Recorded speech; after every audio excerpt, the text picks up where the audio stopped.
Hello friends. Did you know that nearly 80% of those who watch my videos aren't subscribed? If you enjoy the content, I'd truly appreciate it if you hit that subscribe button. It helps a lot. Also, don't forget to leave a like and share your thoughts in the comments. Your interaction not only supports the channel's growth, but also helps these stories reach more people. Thank you all for being here. By the way, where are you watching from? Let me know in the comments.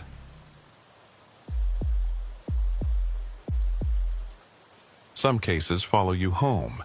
You close the file, archive the reports, move on to the next assignment, but they linger in a corner of your mind, like a shadow that shifts when you look away. My name is Dorian Hale, FBI Special Agent. I've been doing this for 12 years. Murder, kidnapping, organized crime, cyber fraud. I've seen every shade of darkness. But none of it, absolutely none of it, compared to what happened in Ridgecrest. It was mid-February. I was sitting in my office in Washington, D.C., signing off on the closing paperwork from a previous case. Outside, snow was falling. A thin, wet snow. Through the window, the city's gray silhouette blurred into nothing. My phone rang at 7 in the morning. The caller was Celeste Warwick, Supervisory Special Agent, my direct superior. Warwick's voice is always sharp and precise. That morning, something was different.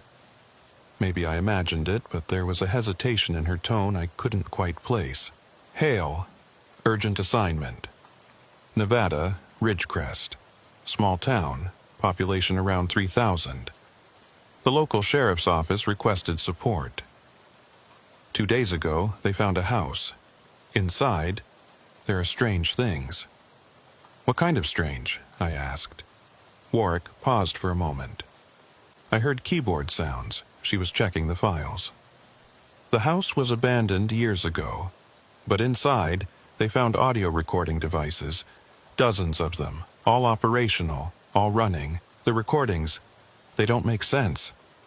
I waited for her to elaborate. She didn't. Reeves Marston will be your partner on this one, she continued. He's already been briefed. Your flight leaves in 3 hours. Report back as soon as you have eyes on the scene. I'd worked with Reeves before. Solid agent, methodical, quiet, observant.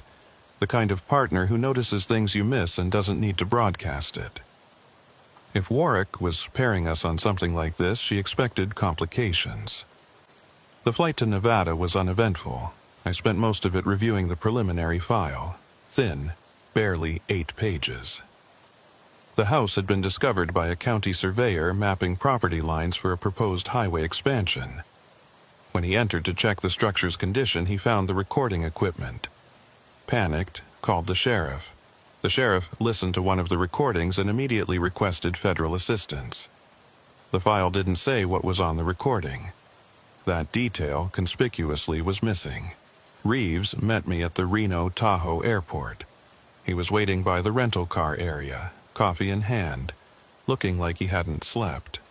Then again, Reeves always looked like that. Some people carry fatigue in their eyes. Reeves wore it like a coat. "Hale," he said, handing me a cup. "Long flight?"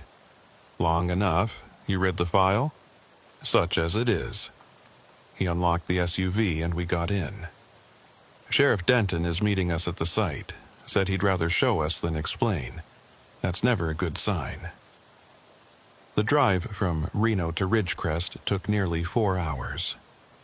The landscape shifted gradually, from the scattered suburbs around Reno to the sparse vegetation of the high desert, and finally to the kind of emptiness that makes you aware of how small you are. Out there, civilization felt like a rumor. Gas stations and convenience stores appeared every 50 miles, then every 100. Eventually, even those disappeared. Just road, rock, and sky. Ridgecrest itself was unremarkable. A main street with a hardware store, a diner, 2 churches, and a sheriff's office the size of a double-wide trailer. The kind of town where everyone knows everyone, and strangers are noticed immediately. We pulled up to the sheriff's office just before noon. A man in his 50s was waiting outside. Broad-shouldered, gray mustache, the posture of someone who'd spent his life handling things himself. "Sheriff Denton?" I asked, extending my hand. He shook it once, firm. "Agents, appreciate you coming out.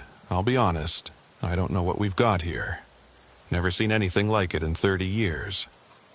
We followed his patrol vehicle out of town, heading northeast. The roads turned to gravel, then to dirt. After about 20 minutes, we arrived at the property, if you could call it that. The house sat in a shallow valley, surrounded by nothing. No neighbors, no power lines, no mailbox, just the structure. Squat and weathered, like something the desert had tried to swallow and failed. "Place has been abandoned since the 80s, Denton said as we walked toward it. "Used to belong to a man named Harlan Vickers. He was some kind of researcher, university type, I think. Kept to himself. Moved away in 87 or 88. Nobody's been inside since, at least that's what we thought." The front door was open. Not broken, just open as if someone had left in a hurry and never came back. Inside, the house was frozen in time. Furniture covered in dust, curtains faded by the sun, newspapers from 1986 still stacked on a table. But it was the equipment that stopped me.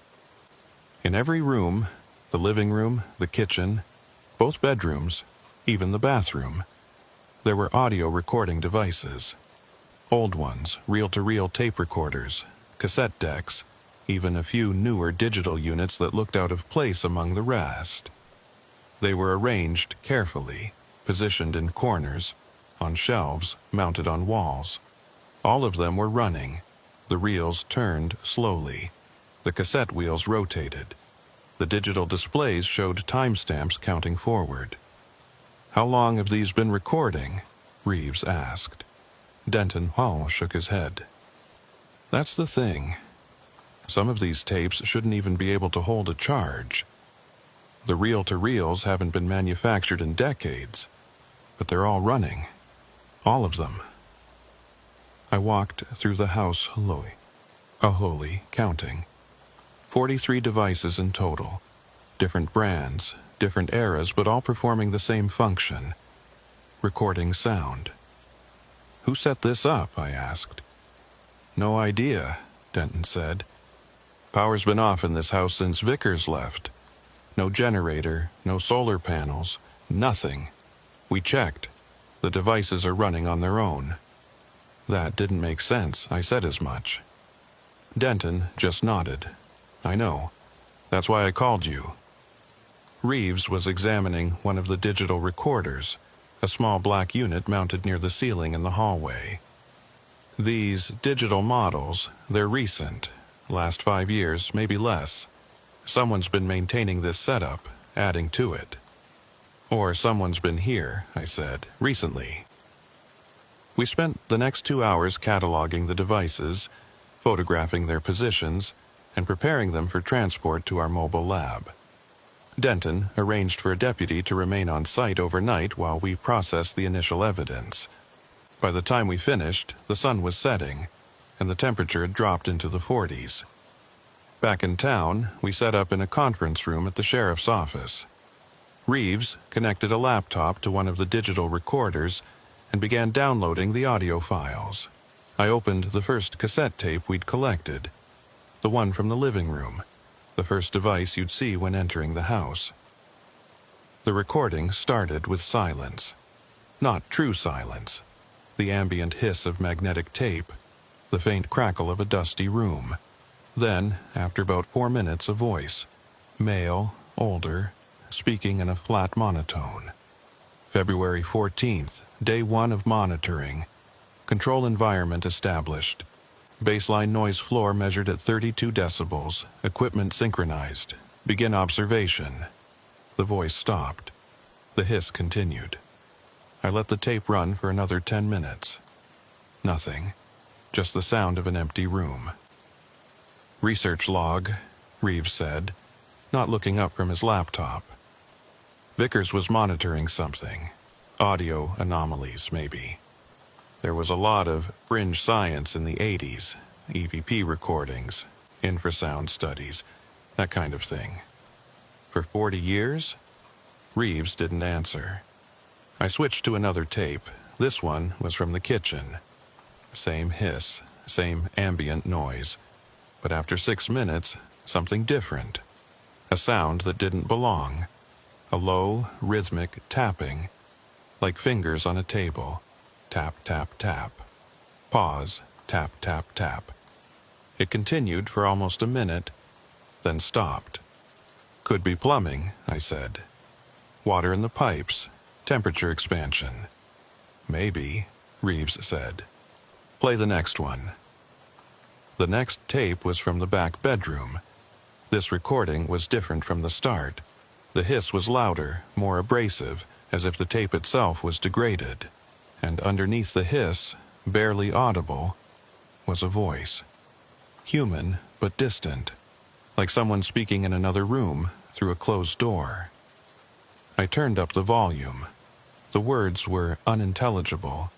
Fragments, syllables, nothing coherent. But the rhythm was unmistakable. It was speech. "Is that from inside the house?" Reeves asked. The house was empty, I said. We listened for another 20 minutes. The voice faded in and out, sometimes clearer, sometimes buried beneath the static. At one point, I thought I heard my name, Dorian.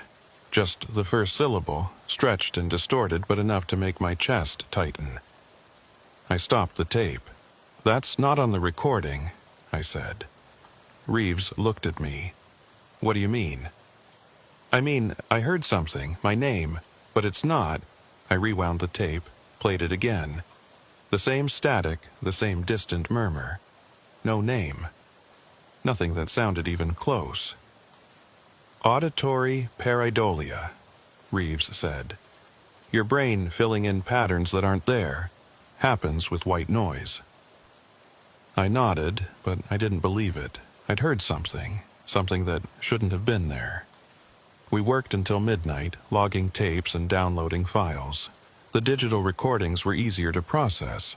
Cleaner audio, time-stamped data, automatic file organization. But they were also stranger. Several of the files showed timestamps that didn't match the device's internal clock. One recording, dated 3 weeks earlier, had a duration of 9 hours and 42 minutes. But the file size was wrong. Too small for that length. When Reeves played it, the audio lasted only 6 minutes before cutting to silence. "Corrupted data," he said. "Could be a storage error. Flash memory degrades over time. All of them, some of them, enough." I didn't like it. None of it fit a pattern I could recognize. Someone had maintained this equipment for decades. Someone had added new devices. But for what? To record an empty house? To capture sounds that weren't there? The first break came the next morning. One of Denton's deputies searching the property's perimeter found a second structure about a quarter-mile from the main house. A root cellar, partially collapsed, hidden beneath a tangle of creosote bushes. Inside were more recordings, not tapes or digital files, but paper, handwritten logs, hundreds of pages dated from 1984 to 2019. The handwriting was small and cramped, difficult to read, but the content was clear enough. Harlan Vickers hadn't been conducting research. He'd been documenting something. Something he believed was in the house with him. Something he could only hear. The first entry read, "They speak when I'm not listening. I've placed recorders in every room. When I play them back, I hear them. But never when I'm there. They know. They're waiting."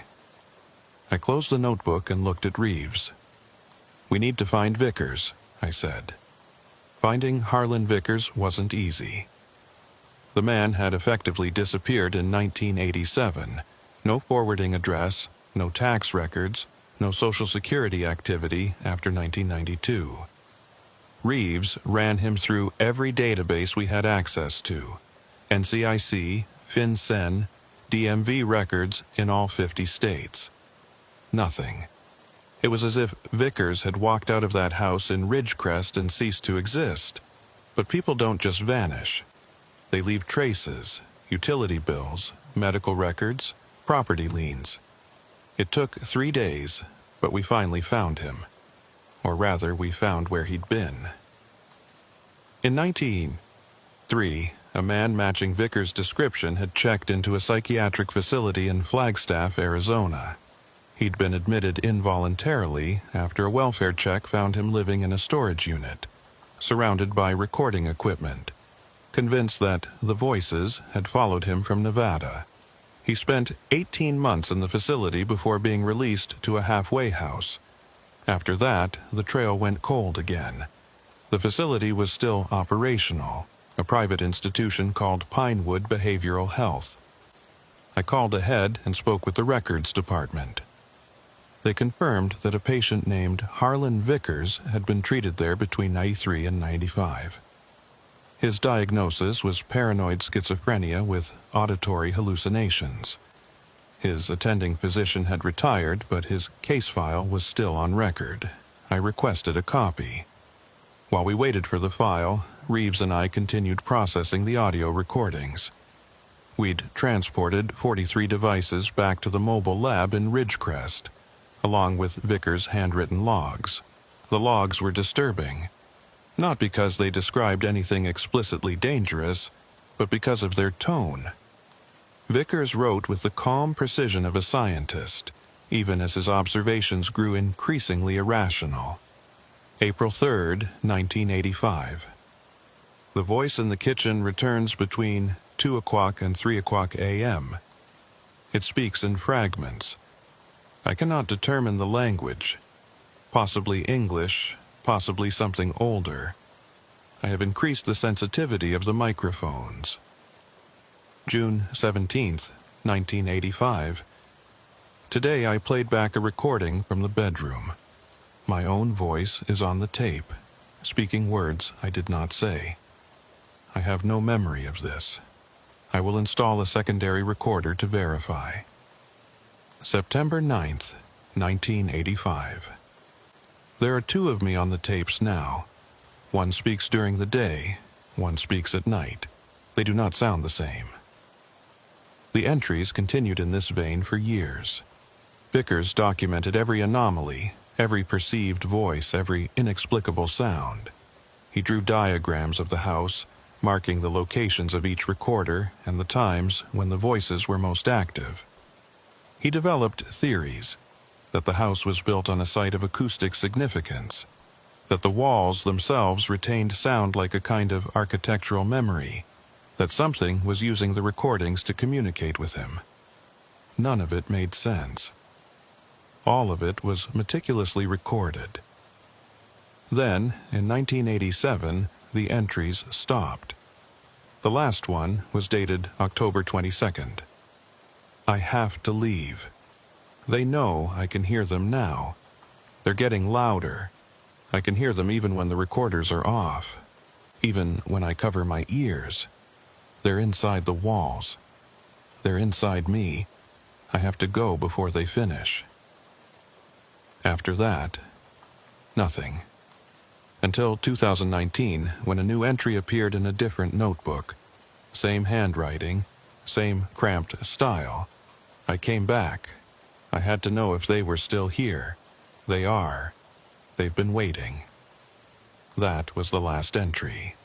We found the notebook in the root cellar, beneath a pile of newer audio equipment. The digital recorders that Reeves had identified as recent additions. He came back, I said. 32 years later. He came back to the house and started recording again. Then where is he now? Reeves asked. That was the question. Vickers had been in Ridgecrest recently, within the last few years, based on the equipment. But he wasn't in the house. He wasn't in town. As far as we could tell, he wasn't anywhere. The psychiatric file arrived the next day, sent via secure fax from Pinewood. It was 80 pages long. Intake assessments, therapy notes, medication logs, discharge summaries. The diagnosis was consistent: paranoid schizophrenia, characterized by persistent auditory hallucinations and delusional beliefs centered on external surveillance. Vickers believed he was being monitored by entities that existed in sound. He believed they could speak to him through recordings, and that they could hear him in return. His attending physician, a psychiatrist named Dr. Eleanor Marsh, had written extensively about his case. She noted that Vickers was highly intelligent and articulate, with no history of mental illness prior to 1986. His symptoms had emerged suddenly, following what he described as a breakthrough in his acoustic research. Dr. Marsh suspected that prolonged isolation and obsessive focus on his work had triggered a psychotic break. She treated him with antipsychotic medication and cognitive behavioral therapy. By the time he was discharged in 1995, his symptoms were manageable. He denied hearing voices. He agreed that his previous beliefs had been delusions. But Dr. Marsh had also included a personal note at the end of the file, not part of the official record, but handwritten on a separate sheet. Patient Vickers made significant progress during his time here. However, I remain uncertain about the nature of his condition. His descriptions of the voices were unusually consistent, not just in content, but in structure. Most patients with auditory hallucinations report fragmented or nonsensical speech. Vickers' voices spoke in complete sentences. They referenced specific events. On several occasions, he predicted things that later occurred, small things, inconsequential but accurate. I do not believe in the supernatural, but I also cannot explain what I observed. I hope, for his sake, that the medication continues to work. I hope he never goes back to that house. I read that note 3 times. Then I showed it to Reeves. He was quiet for a long moment. Then, we need to listen to all of it, every recording. If something's on those tapes, we need to find it. We set up a systematic review. 43 devices, hundreds of hours of audio. We split the work. Reeves took the digital files. I handled the analog tapes. We used noise reduction software to clean up the hiss and static, isolating any sounds that fell outside the ambient baseline. Most of the recordings were exactly what you'd expect. Silence, punctuated by occasional creaks and pops as the house settled. Wind against the windows. The distant call of birds. Normal sounds, explained by normal causes. But some of them weren't. The tapping I'd heard on the first tape, the rhythmic, deliberate tapping, appeared on 6 different recordings, all captured in the kitchen. It always occurred between 2 o'clock and 3 o'clock a.m. It always lasted exactly 57 seconds. And it always stopped the same way. 3 quick taps, then silence. I couldn't identify the source. The pattern was too regular for plumbing, too deliberate for rodents. The voice I'd heard in the bedroom was present on multiple tapes as well. A low, indistinct murmur buried beneath the static. I ran it through audio analysis software trying to isolate the frequency. The results were strange. The voice didn't register on the spectrogram the way human speech should. It was there, audible, but the waveform was flat. No peaks, no valleys. Just a steady line, like a tone, not a voice at all. "That's not possible," Reeves said when I showed him. "Speech has variable amplitude. It's how we form words. This is something else." "Like what?" He didn't answer. On the 4th day, I found something that made me stop. It was on a cassette tape from the living room recorded in 1986. The first 20 minutes were silence. Then, abruptly, a voice. Clear, distinct, and undeniably human.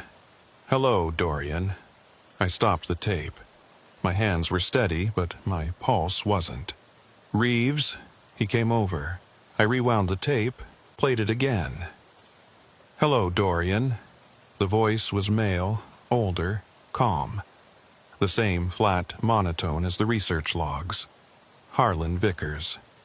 "That's your name," Reeves said. "I know. On a tape recorded in 1986. I know." We stood there for a moment, neither of us speaking. Then Reeves reached over and ejected the cassette. He held it up to the light, examining the label. It was handwritten. LR-17, Feb 1986. "Could be a coincidence," he said. "Dorian isn't a common name, but it's not unique. Vickers could have known someone else named Dorian. He was alone. The logs say he was alone for years. Then it's a coincidence. Or it's something he added later. He came back to the house. He could have re-recorded over the original tapes. It was a reasonable explanation. Logical. The kind of answer I would have accepted a week earlier. But I didn't believe it. The tape was old. The audio quality was degraded in ways that couldn't be faked. And Vickers had no reason to record my name in 1986. He didn't know me. He couldn't have known me. Unless he wasn't the one speaking. I pushed that thought away. It wasn't productive. It wasn't rational. But it stayed with me, lodged in the back of my mind like a splinter I couldn't reach. The next morning, Sheriff Denton called with news. A hiker had found a body in the desert, about 3 miles east of the Vickers property.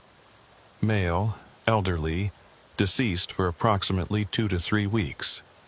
No identification, but the clothing matched the description we'd circulated for Vickers. We drove out to the site with the sheriff. The body had been found in a dry wash, partially covered by sand and debris.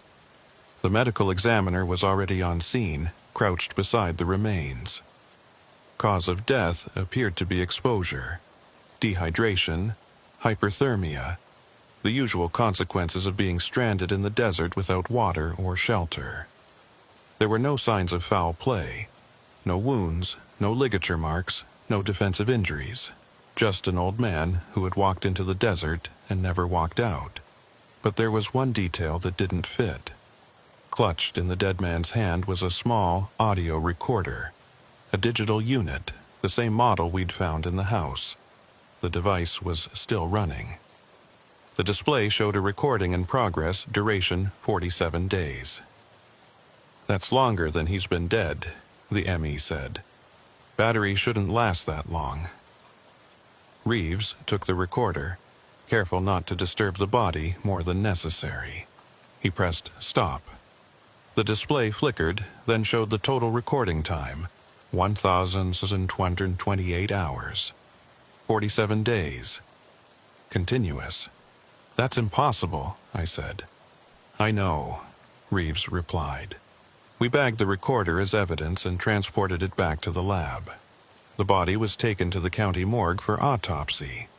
Fingerprint analysis confirmed what we already suspected. The deceased was Harlan Vickers, age 78. Last known address the property in Ridgecrest. That night, we listened to the final recording. It started with footsteps, the crunch of gravel, the shuffle of uneven terrain. Vickers was walking. His breathing was audible, labored, the breath of an old man exerting himself. For the first hour, there was nothing else, just the sound of a man moving through the desert. Then he started talking. "I know you can hear me. I know you're listening. I've been listening to you for 40 years. I've heard what you say when you think I'm not there. I've heard you in the walls, in the tapes, in my own voice when I play it back. You've been with me since the beginning, before the beginning. You were waiting for me in that house. You were waiting for someone to listen." His voice was calm, not frightened, not frantic, resigned. I tried to leave. I thought if I left, you'd stay. But you didn't. You followed me. You're in the recordings, all of them. Every tape I ever made, you're there. I can't get away from you. I can't stop hearing you, so I'm going to stop. I'm going to walk until I can't walk anymore. And when I stop, maybe you will too. The recording continued for another 46 hours. Vickers' footsteps slowed, then stopped. His breathing grew shallow. At some point, he stopped speaking entirely. The last sound on the recording, the very last, before the battery should have died but didn't, was a voice. Not Vickers' voice. A voice I recognized. My own. "Hello, Harlan." I didn't sleep that night. I sat in the conference room at the sheriff's office, staring at the audio waveform on my laptop, replaying those two words over and over. "Hello, Harlan." The voice was mine. The same pitch, the same cadence, the same flat affect I heard when I listened to my own recorded statements. But I hadn't said it. I hadn't been there. The recording was made 3 weeks before I even knew this case existed. Reeves ran the audio through voice analysis software, comparing the sample to recordings of my actual speech. The match was 94.7%. Not identical, but close, closer than a coincidence could explain, closer than an impersonation should be. "Could be synthesis," he said. "Deepfake audio. If someone had samples of your voice, they could generate a convincing replica." From what samples? I've never been recorded outside of official channels. My voice isn't on the internet, it's not in any public database. "Then I don't know," Reeves admitted. "I don't know what this is." Neither did I. But I knew what it felt like. It felt like the case was looking back at me. Like something in those recordings had been waiting. Not just for anyone, but for me specifically. I called Warwick the next morning and requested additional resources. I wanted a full forensic audio team, a behavioral analyst, maybe even a technical consultant from the NSA if we could get one. She listened without interrupting. When I finished, she was quiet for a long moment. "You're asking me to allocate significant federal resources to a case involving audio anomalies and the death of an elderly psychiatric patient," she said. "I'm asking you to help me understand what we're dealing with. This isn't a normal case, Celeste. Something is wrong here. Then figure out what it is. That's why I sent you." She hung up. No additional resources, no backup. Just me, a Reeves, and a room full of recordings that didn't make sense. We went back to the house. I don't know why. Rationally, we'd already processed the scene. We'd collected the equipment, the logs, the body. There was nothing left to find, but I felt pulled back there. A need to stand in those rooms again, to see what Vickers had seen, to understand what had happened to him. The house was the same. Dusty, silent, empty. Without the recording equipment, it felt even more hollow, a shell stripped of purpose. We walked through the room slowly, looking for anything we might have missed. We found nothing. Then Reeves called me to the back bedroom. He was standing near the closet, shining his flashlight at the wall. "Look at this." I looked. At first, I didn't see anything. Just faded wallpaper, water stains, the usual decay. Then I noticed the pattern, lines scratched into the wall beneath the paper. Dozens of them, maybe hundreds, etched into the plaster in tight, overlapping rows. "Tally marks," Reeves said. But they weren't. I looked closer. The lines weren't uniform. They varied in length, in angle, in spacing. They were grouped in clusters of 5, but not always the same 5. Some groups had 3 lines. Some had 7. And between the clusters there were other marks. Symbols I didn't recognize. Shapes that didn't correspond to any alphabet I knew. "He was recording something," I said. "Not just audio. He was tracking something." "Tracking what?" I didn't answer. I took out my phone and photographed the marks, trying to capture the entire pattern. It covered most of the wall, from floor to ceiling, hidden beneath the wallpaper like a secret he'd tried to bury. That night, back at the office, I spread the photographs across the conference table and tried to make sense of them. The marks weren't random, they were organized, sequential, building toward something. But I couldn't see what. The pattern was there, just beyond my understanding, like a word on the tip of my tongue that I couldn't quite speak. Reeves was reviewing the audio files again, running them through new filters, trying to isolate the anomalies we'd detected. Around midnight, he stopped. "Hale, come here." I walked over to his station. He had one of the digital recordings pulled up, a file from the hallway, recorded 6 days before we arrived. "Listen to this," he said. He pressed play. Static, ambient noise and the creak of settling wood. Then, faintly, beneath the other sounds, footsteps. Not Vickers' footsteps. These were lighter, quicker, the stride of someone younger. "That's inside the house," I said. "Wait." The footsteps moved down the hall toward the bedroom. Then they stopped. Silence for 10 seconds, 20. Then a voice. Distant, muffled, but audible. "He's listening again." Another voice responding. "Let him listen." The first voice. "Should we tell him?" The second voice. "He already knows." The recording ended. Reeves and I stared at the screen. "Who else was in that house?" I asked. "No one. Denton's deputy checked it every day. No signs of entry, no disturbance, nothing." "Then, what are we listening to?" Reeves shook his head. He didn't know. Neither did I. I spent the next 2 days analyzing those voices, trying to identify them. I ran them through voice recognition databases. I compared them to Vickers' recorded speech, to each other, to every known sample I could access. The results were inconclusive. The voices were human. The software confirmed that much. They had natural inflection, realistic timbre, appropriate frequency range. But they didn't match anyone.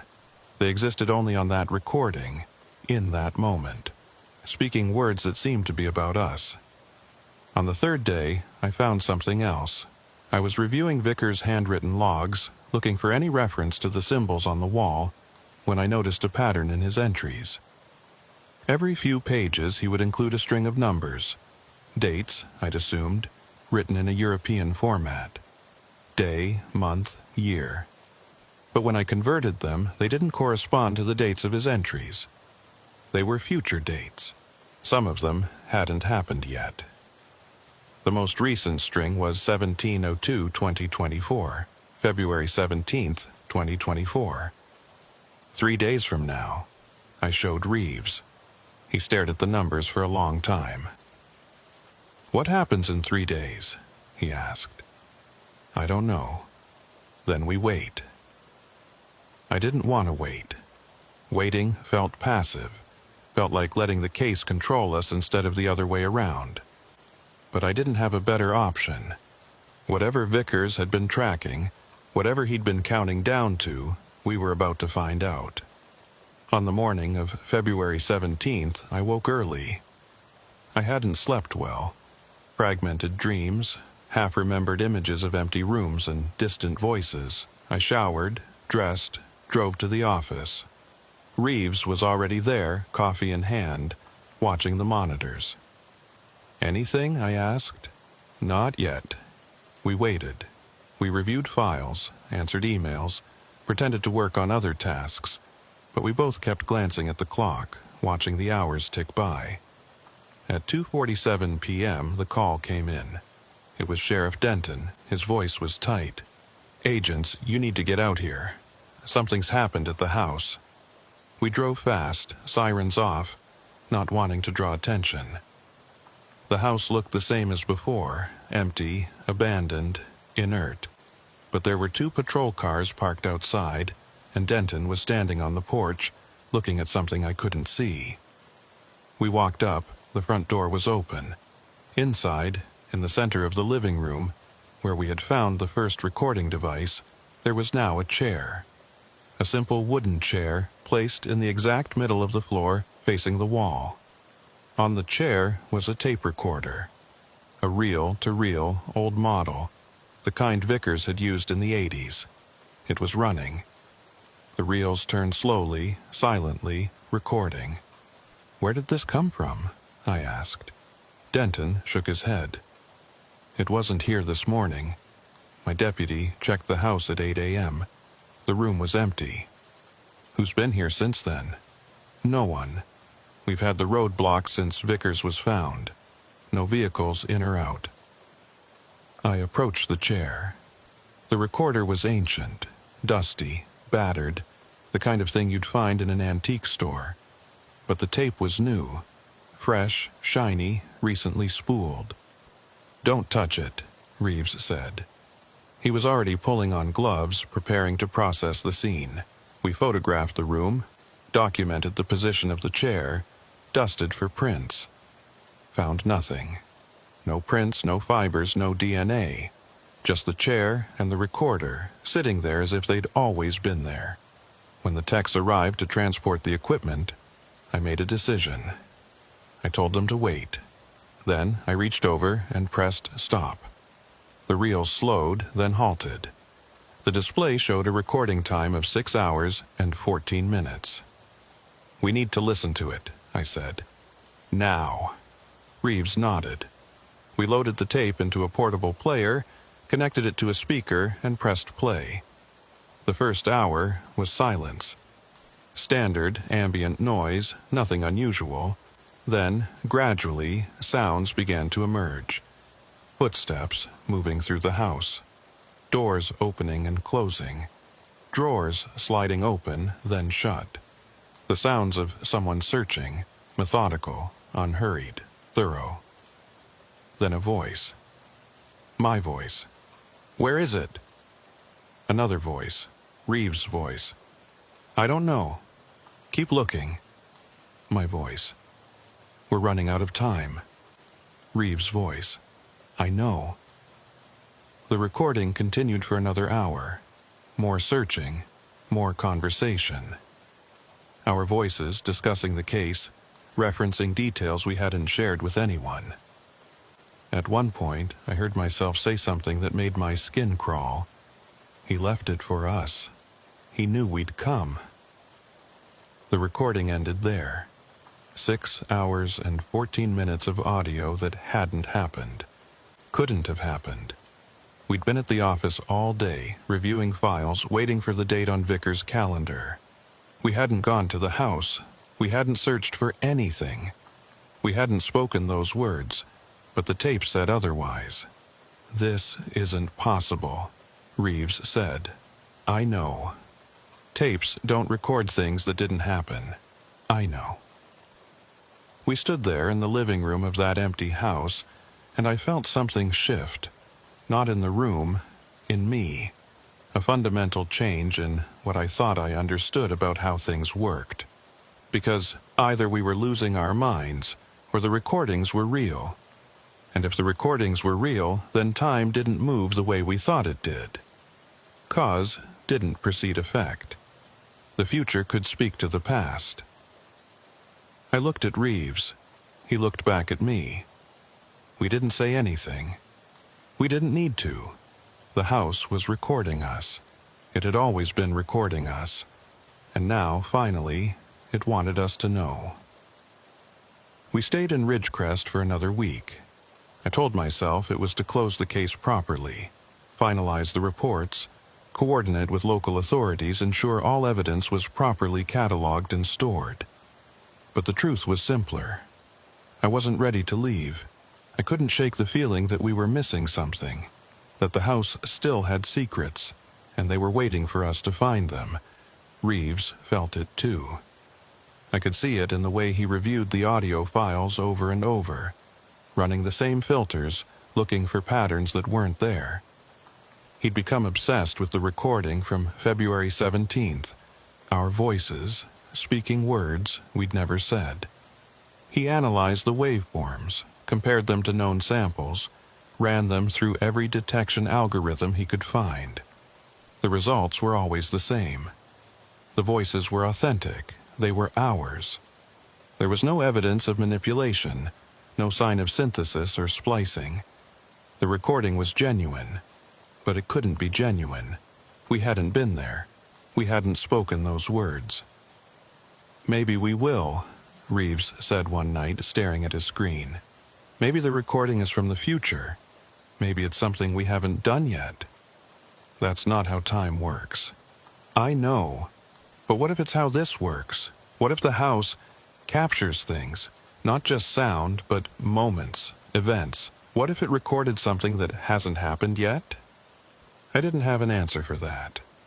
I wasn't sure there was one.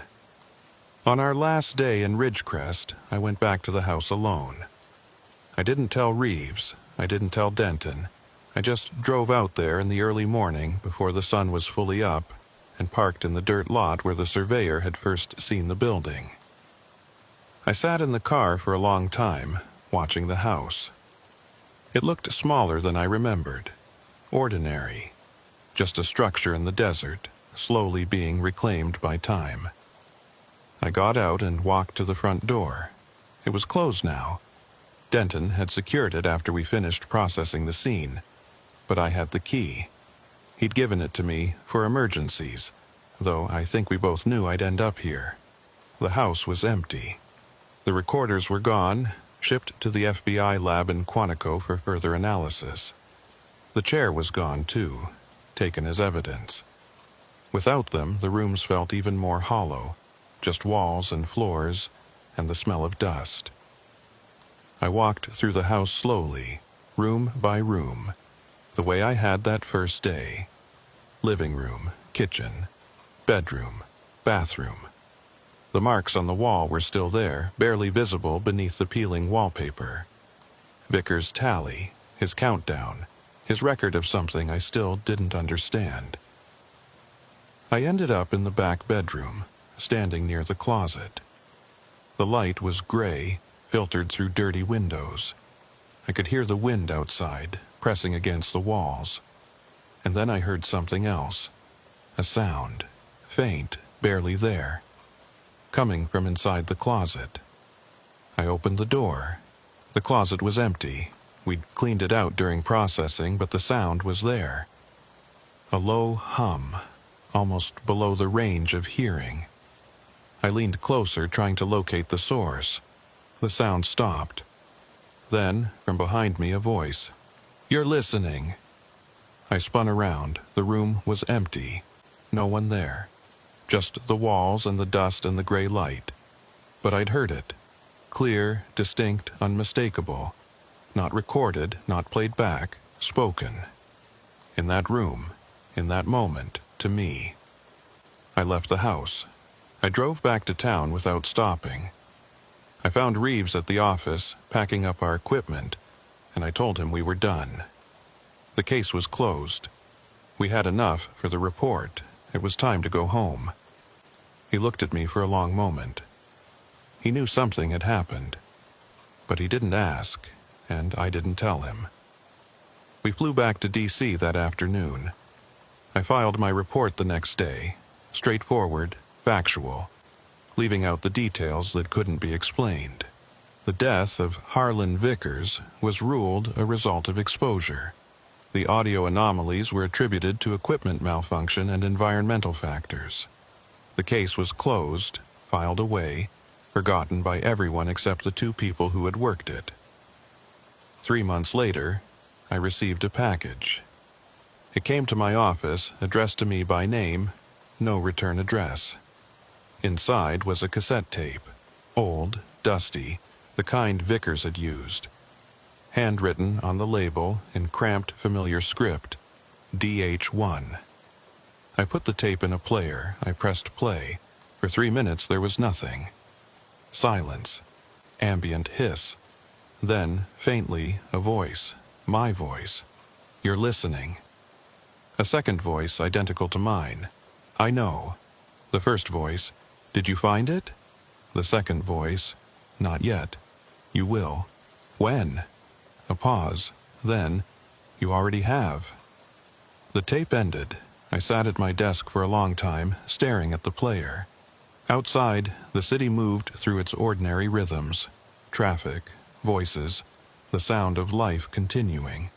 But in that room, in that moment, I was back in the house, back in the closet, back in the space where sound became something else. I've listened to that tape many times since then. Each time, I hear something different. A word that wasn't there before. A pause that's longer or shorter. The voice is shifting, overlapping, moving through time in ways I can't track. The recording isn't static. It's changing. It's still being made. I don't know what Harlan Vickers found in that house. I don't know what he spent 40 years trying to record. But I know what he was listening for. I know because I'm listening for it now. The sound that speaks when no one is there. The voice that knows your name before you arrive. The recording that captures what hasn't happened yet. Some cases follow you home. This one didn't follow me. It was already there. It was waiting. Last week, I found myself writing something. Not a report, not a memo, just notes scratched on a legal pad late at night. I don't remember writing them. I don't remember what I was thinking. But when I looked at the page the next morning, I saw what I'd written. Tally marks. Dozens of them grouped in clusters of 5 and 3 and 7. And between them, symbols I didn't recognize. Shapes that didn't correspond to any alphabet I knew. I threw the pad away. The next day, it was back on my desk. The marks were different. There were more of them. I've stopped counting. There's a folder in every field office that no one talks about. It sits in the back of the archives, marked with a red tab, filed under administrative hold. These are the cases that were closed but never solved. The ones where the evidence didn't add up, where the witnesses disappeared, where the Bureau decided it was better to move on than to keep digging. I've seen a few of them over the years. Most agents have. You learn not to ask questions. But sometimes a case comes back. My name is Jonas Merrick. I've been with the FBI for 9 years, most of it in the field. I've worked kidnappings in Montana, bank robberies in Nevada, a string of arsons in rural Oregon that turned out to be insurance fraud. I've seen violence, desperation, the worst of what people do to each other. I thought I'd seen everything. Then they reopened the Caldwell file. The call came on a Thursday morning in late October. I was at my desk in the Salt Lake City field office, finishing paperwork from a fraud case that had finally gone to trial. My supervisor, a veteran agent named Harlan Greaves, appeared at my door with an expression I'd never seen on him before. It wasn't concern exactly. It was something closer to reluctance. "Merrick, got a minute?" I followed him to his office. He closed the door, unusual for Greaves, who prided himself on transparency. Then he sat down and slid a folder across the desk. "You know this case?" I looked at the cover. Caldwell Marcus. Case number, date opened, date closed, the red tab. "I've heard of it," I said. "Before my time." 19-7. Witness in a federal racketeering case. Key testimony against the Salerno family out of Chicago. 2 days before he was supposed to testify, he vanished. No body, no ransom, no contact. Just gone. And it was closed. After 3 years. No leads, no evidence, nothing to work with. The case against Salerno fell apart without him. The family walked. I waited. There was more coming. Greaves leaned back in his chair. Yesterday, someone called the Chicago field office. Said they knew where Marcus Caldwell was. Said he was alive. That got my attention. Witnesses don't stay missing for 37 years and then turn up alive. They turn up dead, or they don't turn up at all. Who made the call? Anonymous. Payphone in downstate Illinois, town called Millbrook. Population 800. The caller said Caldwell was living there under a different name. Said he'd been there since '89. And we believe this. Greaves shrugged. Chicago ran it through analysis. The voice was female, older, probably 60s or 70s. No match in the system, but she knew details about Caldwell that were never made public. His wife's maiden name, the name of his daughter, the address of his safe house before he disappeared. Inside information. Or she knew him. Either way, we need to check it out. He pushed a second folder across the desk. Travel authorization, contact information, a rental car confirmation. You're on a flight tomorrow morning. I'm sending Amelia Starks with you. She's our best evidence tech. And Tobias Renly from Behavioral. If Caldwell's really out there, we need to know what happened to him and why he's been hiding for almost 4 decades. I took the folders. Why me? Greaves looked at me for a moment. Then he said something that stayed with me for the rest of the case. Because you're good at finding things that don't want to be found. I flew into Springfield the next morning and met Starks and Renly at the rental car counter. Amelia Starks was in her early 40s, precise, methodical, the kind of person who noticed details others missed. Tobias Renly was younger, late 20s, with the quiet intensity of someone who spent too much time thinking about how people's minds worked. We'd never worked together before, but I'd heard good things about both of them. The drive to Millbrook took 2 hours, mostly on 2-lane roads through flat, empty farmland. The sky was gray, the fields brown and stubbled after the harvest. It was the kind of landscape that made you feel small, miles of nothing in every direction, broken only by the occasional farmhouse or grain silo. Millbrook itself was barely a town. A main street with a hardware store, a diner, a post office, a church. A few dozen houses spread out along gravel roads. The kind of place where everyone knew everyone, and strangers were noticed immediately. We checked into the only motel, a single-story building with 12 rooms and a flickering vacancy sign. The manager, an older woman with gray hair and suspicious eyes, looked at our credentials for a long time before handing over the keys. FBI, she said. We don't get many of you out here. We're just following up on a lead, I said. Probably nothing. She nodded, but her expression didn't change. Let me know if you need anything. We set up in my room, spreading the case files across the bed and the small table by the window. Starks started organizing the evidence logs while Renly reviewed the original witness interviews. I read through the primary file, trying to get a sense of who Marcus Caldwell was. He'd been a bookkeeper for the Salerno family, not a made man, just a numbers guy who'd handled their legitimate businesses. When the feds started building a RICO case in '86, Caldwell got cold feet and offered to cooperate. He had records, documents, enough to put half the family away. The Bureau set him up in a safe house outside Chicago, guarded around the clock, waiting for the trial. Then, on March 15, 1907, he vanished. The guards reported nothing unusual.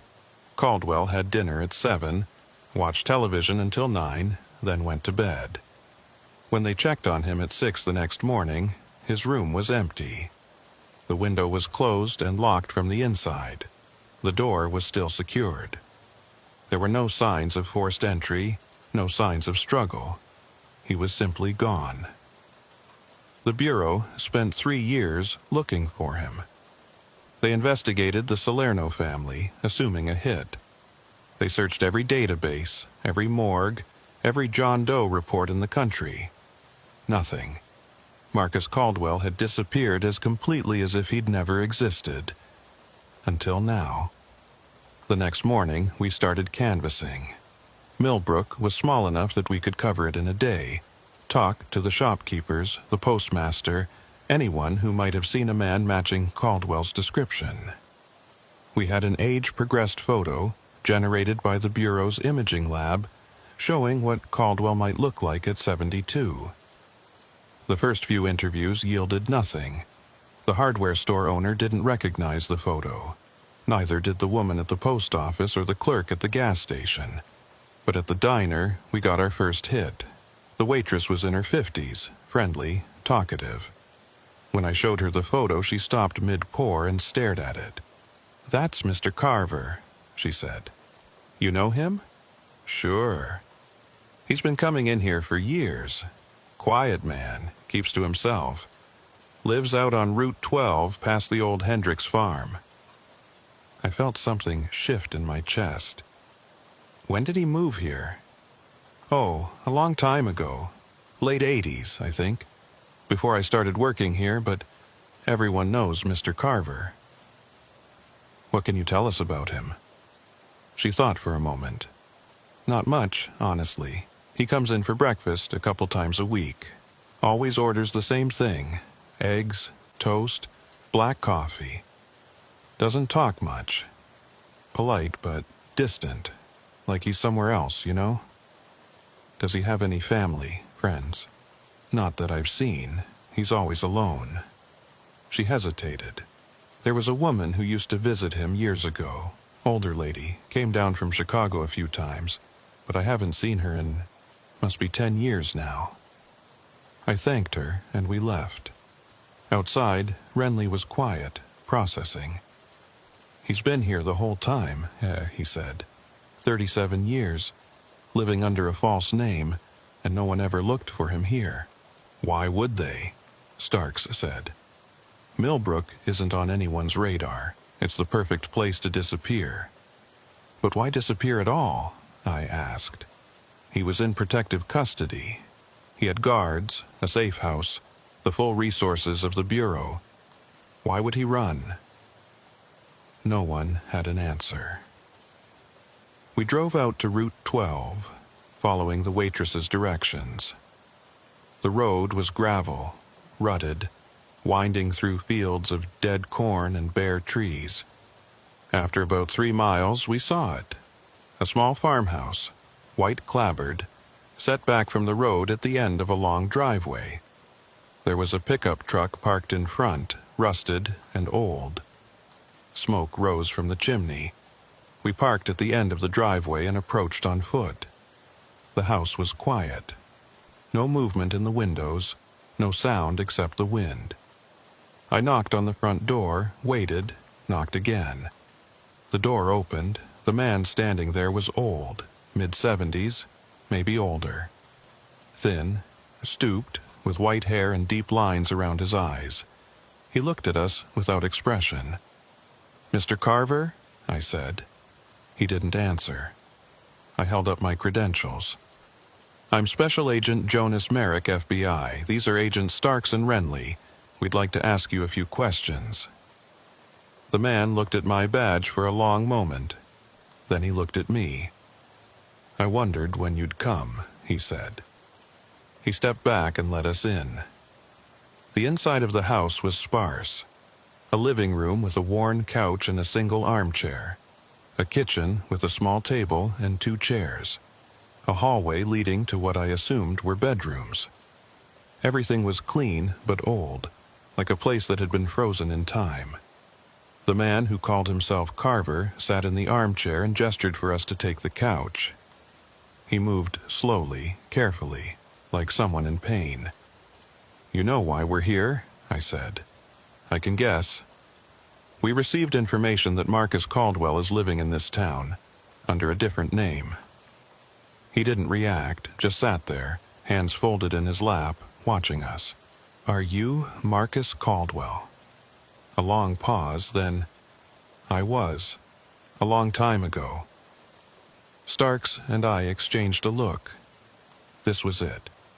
After 37 years, we'd found him. "Why did you run?" I asked. "You were in protective custody. You were safe." "No," he said. "I wasn't." "The Salerno family, they found you." He shook his head. "Not them, something else." I waited for him to explain. He didn't. He just sat there staring at a spot on the wall behind us, his expression flat and distant. Renly leaned forward.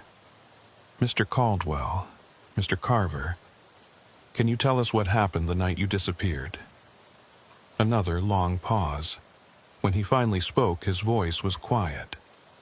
I heard something in the room, a sound I couldn't identify, like static but organized, patterned. I thought it was the television, but the television was off. I thought it was the radio, but there was no radio. The sound was coming from everywhere. From the walls. From inside my own head. He stopped. His hands, I noticed, were trembling. I tried to call for the guards, but I couldn't speak. I couldn't move. I just lay there listening to it, and then I understood. Understood what? That it was telling me something.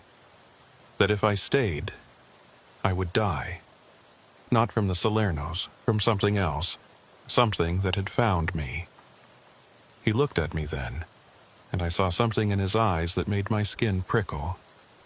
Fear. Not the fear of a man recounting a memory, but the fear of a man who was still, after all these years, afraid.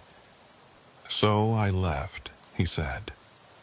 I opened the window, and I left. I don't know how I got out without the guards seeing me. I don't remember most of that night. But I knew I had to go. I knew if I stayed, the sound would take me. Starks spoke carefully. Mr. Caldwell, the window was locked from the inside. The guards checked it the next morning. I know. How is that possible? He didn't answer. We interviewed him for another 2 hours. He answered our questions slowly, sometimes pausing for minutes at a time, as if retrieving the memories from a great distance. He told us how he'd traveled south after leaving Chicago, moving from town to town, paying cash, using false names.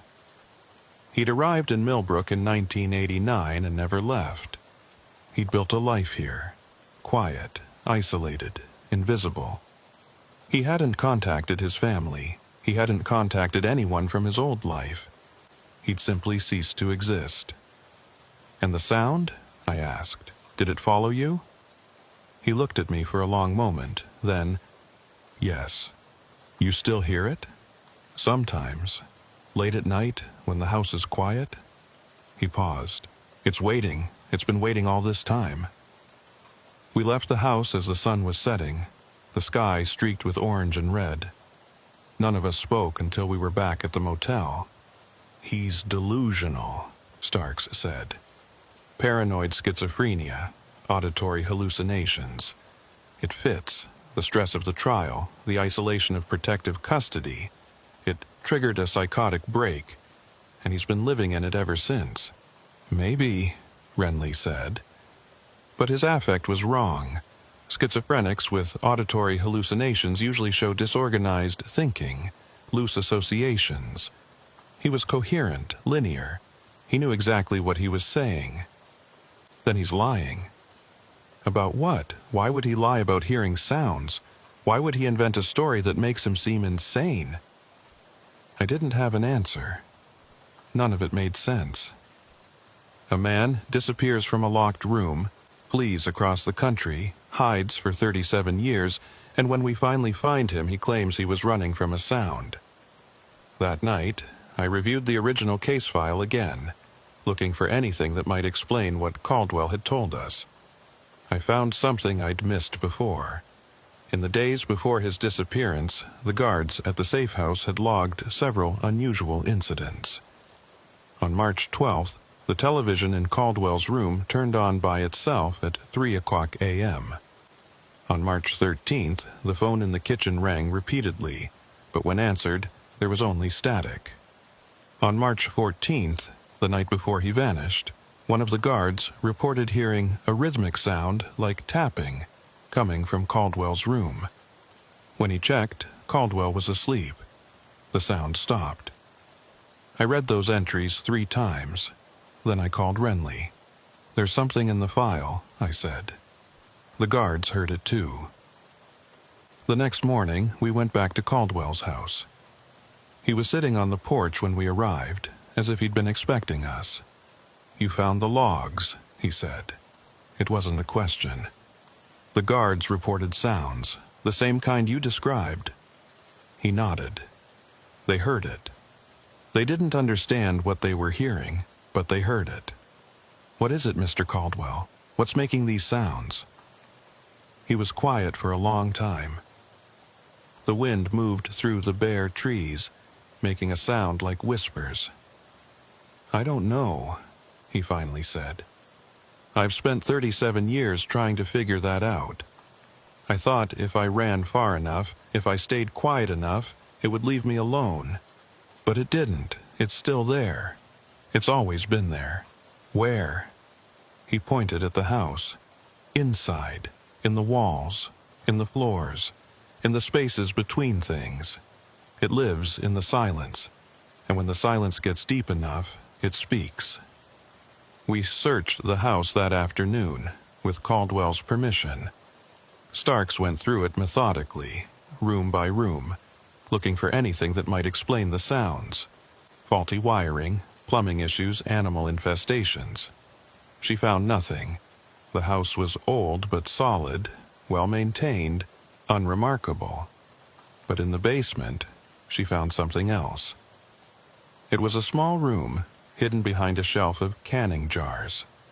The shelf swung open on hinges to reveal a door, and behind the door was a space about 8 feet square. Inside were filing cabinets, dozens of them, stuffed with papers. "Mr. Caldwell," Starks called, "can you come down here?" He descended the stairs slowly, gripping the railing. When he saw the open door, he stopped. "You found it," he said. "What is this?" "My research." We spent the next 3 hours going through the cabinets. The papers were a mix of newspaper clippings, handwritten notes, printed articles, photographs. All of them related to a single subject, unexplained sounds. Caldwell had been documenting cases from around the world. The hum in Taos, New Mexico. The sky trumpets in Kiev. The bloop recorded by NOAA hydrophones in the Pacific. Hundreds of reports spanning decades, all describing sounds that couldn't be explained. He'd organized them by date, by location, by frequency. He'd drawn connections between them, mapped patterns, developed theories. "You've been studying this," I said. "I've been trying to understand it. What it is, where it comes from, why it chooses certain people." He paused. "Why it chose me. And what have you concluded?" He looked at me, and for a moment his expression was almost pitying. "That it's not a sound," he said. "Not really. It's a signal, a communication. Something is trying to talk to us, and when it finds someone who can hear it, it doesn't let go." That night, I lay in my motel room, staring at the ceiling. I could hear the wind outside, the occasional car passing on the road. Normal sounds, explicable sounds. But underneath them, at the edge of perception, I thought I heard something else. A low hum, almost too faint to register.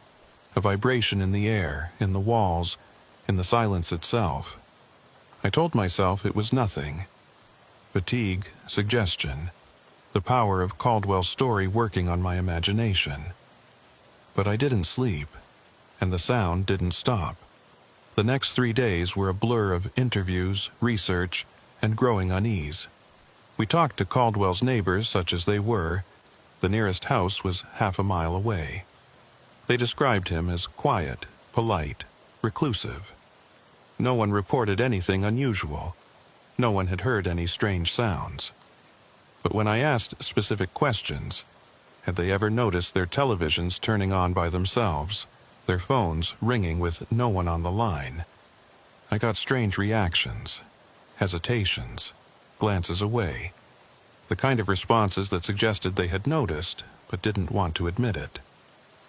One woman, a farmer's wife in her 60s, finally said, "There are sounds out here you learn not to listen to. The wind plays tricks. You hear things that aren't there." "What kind of things?" She didn't answer. Meanwhile, Starks was processing the materials from Caldwell's basement, scanning documents, cataloging photographs. She'd become fascinated by his research, not because she believed it, but because of its rigor.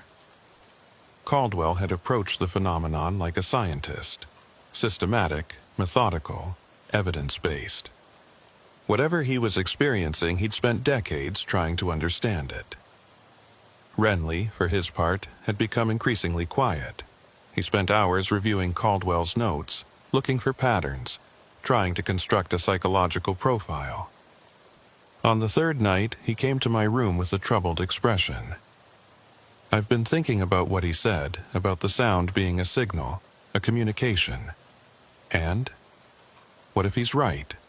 Not literally, I don't mean something supernatural. But what if there's a phenomenon here that we don't understand? Infrasound, maybe, or some kind of electromagnetic interference. Something that affects perception, creates auditory hallucinations, induces paranoia.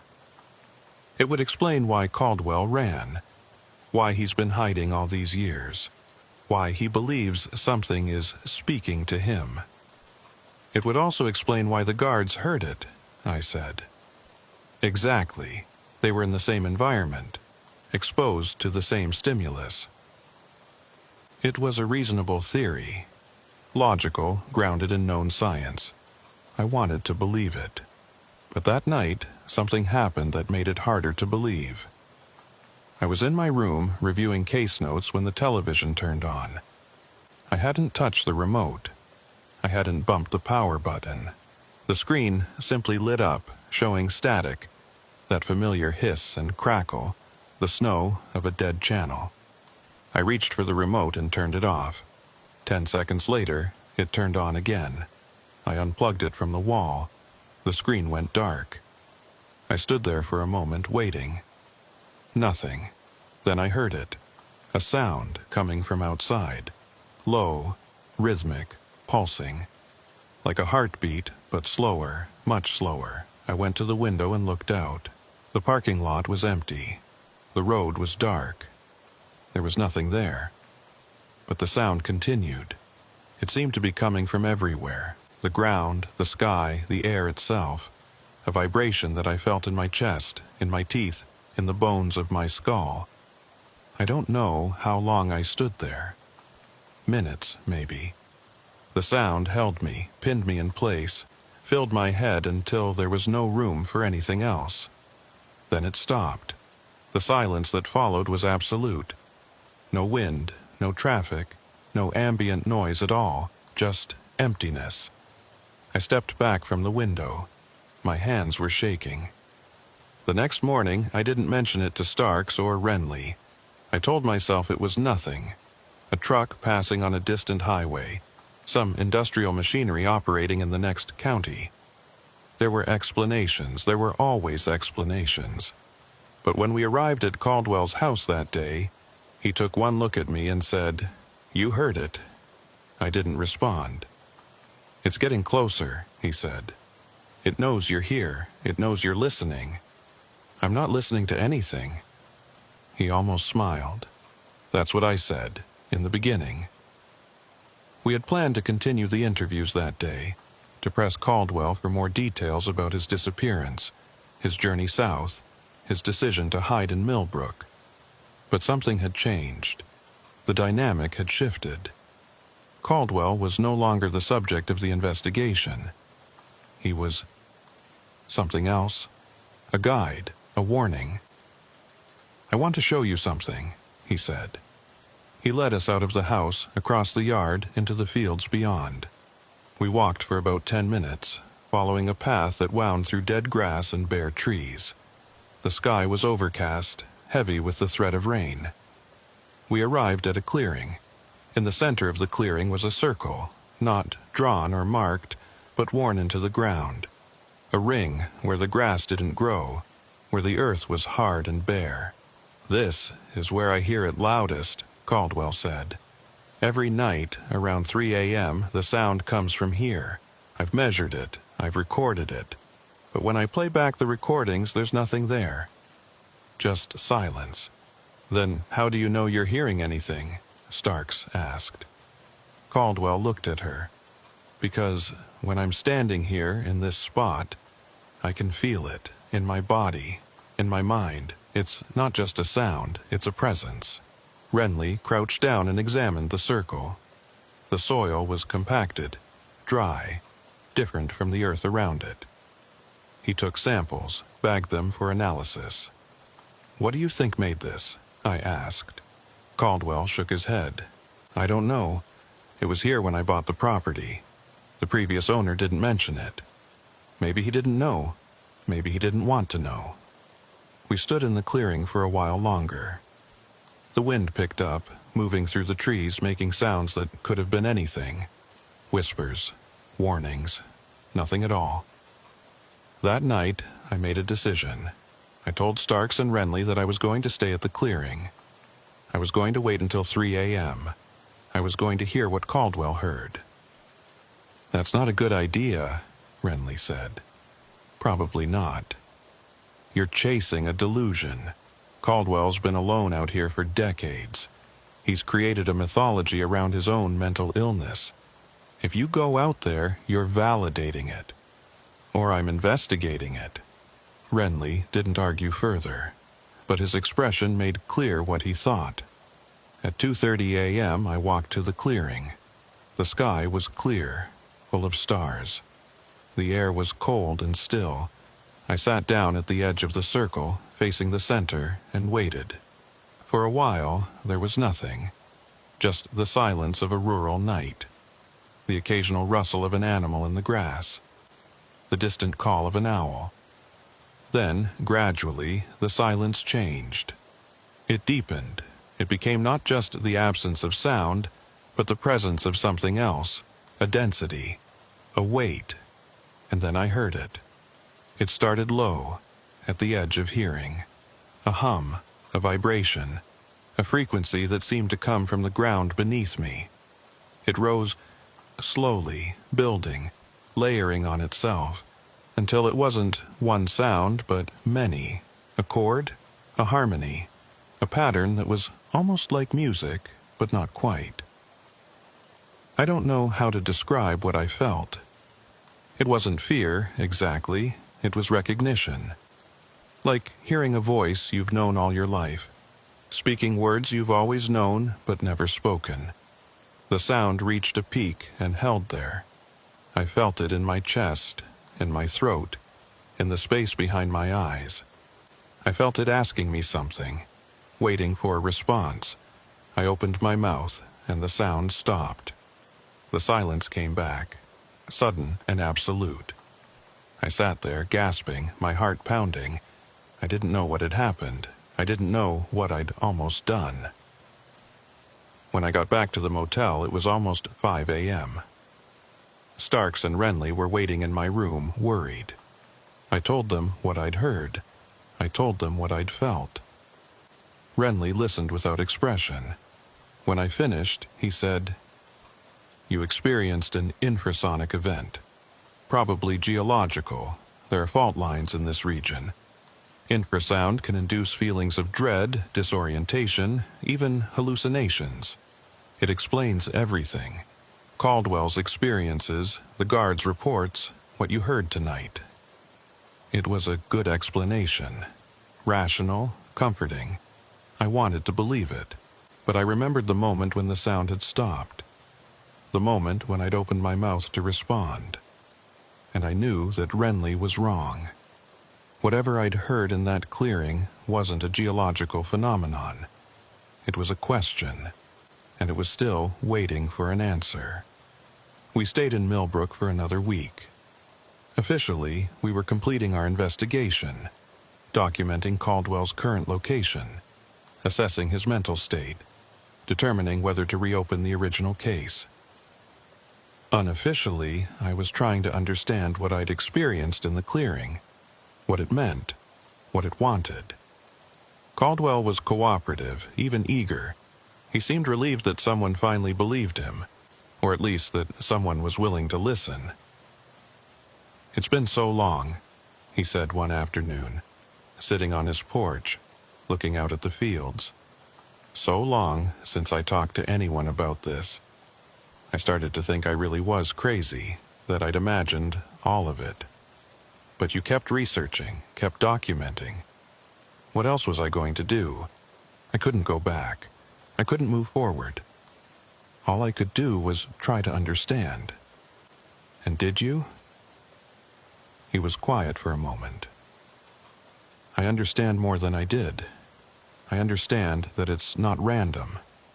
It chooses people. It finds people who can hear it, and then it attaches, follows. It wants something from us. It's been trying to communicate for a very long time, and we're just now starting to listen. What does it want? He looked at me. I think it wants to be known. I think it's been there, in the silence, in the spaces between sounds, and it's alone, and it's reaching out, trying to make contact. And when it does, when someone finally answers, Caldwell didn't reply. He just turned back to the fields, and I saw something in his eyes that might have been fear, or loneliness, or both. On our last night in Millbrook, I went back to the clearing. I didn't tell Starks or Renly. I knew what they would say, but I needed to hear it again. I needed to know if it was real or if I'd imagined it, or if it was something in between, a phenomenon I didn't have the framework to understand. The night was clear and cold. I walked through the fields in darkness, following the path I'd memorized. The stars were bright, the Milky Way visible overhead.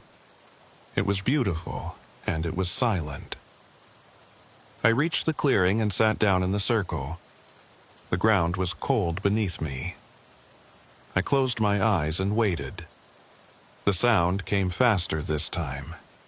Not gradually, but all at once, a wave of vibration that rolled through me, filled me, surrounded me.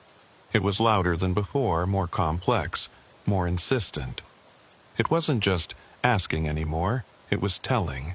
I don't know how to explain what I experienced. It wasn't words, it wasn't images. It was something more fundamental than that. A transfer of meaning, direct and unmediated. I understood things I couldn't have known. The shape of the universe, the weight of time, the emptiness between stars. And I understood that Caldwell was right. Something was there, in the silence. Something vast and old and desperately, achingly alone. It had been reaching out for longer than I could comprehend, searching for anyone who could hear it. And when it found someone, when it finally made contact, it held on. Because contact was all it had. I don't know how long I sat there. When the sound finally stopped, the eastern sky was beginning to lighten. I walked back to the motel in a daze, my mind full of things I couldn't articulate, things I wasn't sure I should articulate. Starks and Renly were packing when I arrived. We were scheduled to fly back to Salt Lake City that afternoon. "Where were you?" Starks asked. "Walking?" Clearing my head. She looked at me for a moment. She knew, but she didn't say anything. We stopped at Caldwell's house on our way out of town. He was waiting on the porch, as always. He looked at me, and I saw recognition in his eyes. "You heard it again?" "Yes." "Did you answer?" I didn't respond. He nodded, as if my silence was answer enough. "It won't stop. Now that it knows you can hear it, it will keep calling. Every night, in the silence, it will wait for you." "What happens if I answer?" He was quiet for a long time, then, "I don't know. I've never been brave enough to find out." We shook hands. I got in the car. As we drove away, I watched him in the rearview mirror, standing on his porch, growing smaller and smaller until he disappeared. The flight back was uneventful. I filed my report the next day, factual, restrained, leaving out the details that couldn't be explained or verified. Marcus Caldwell had been located. He was alive, living under an assumed name, and had been for 37 years. His mental state was stable but suggested possible delusional disorder. Recommendation: no further action at this time. The case was closed, again. But it didn't close for me. Every night, in my apartment in Salt Lake City, in the silence after midnight, I hear it. The hum, the vibration, the question.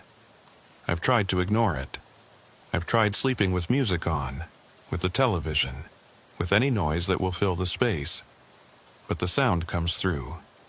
It's always there, beneath everything else, waiting. Caldwell was right. It attaches. It follows. It wants to be heard. I've started researching, just like he did. I've found reports from around the world, people who hear sounds they can't explain, frequencies that shouldn't exist, signals from nowhere. We're not alone in this. There are others. And I've started to wonder, what happens if we all answer? What happens if we all respond at the same time, and the thing in the silence finally gets what it wants? I don't know. I'm not sure I want to know. But last night, for the first time, I opened my mouth. I shaped a word. I almost spoke. The sound stopped the moment before I did. It retreated, pulling back, waiting. It's patient. It's been waiting for a long time. It can wait a little longer, but I don't know how much longer I can. There's a folder in my desk now, marked with a red tab. It's full of clippings, notes, photographs. The beginning of my own research, my own documentation. I know how this looks. I know what Renly would say, what Starks would think. I know what the rational explanation is. But I also know what I heard. I know what I felt. I know that something is out there, in the silence, trying to make contact. And I know that soon, maybe soon, I'm going to answer.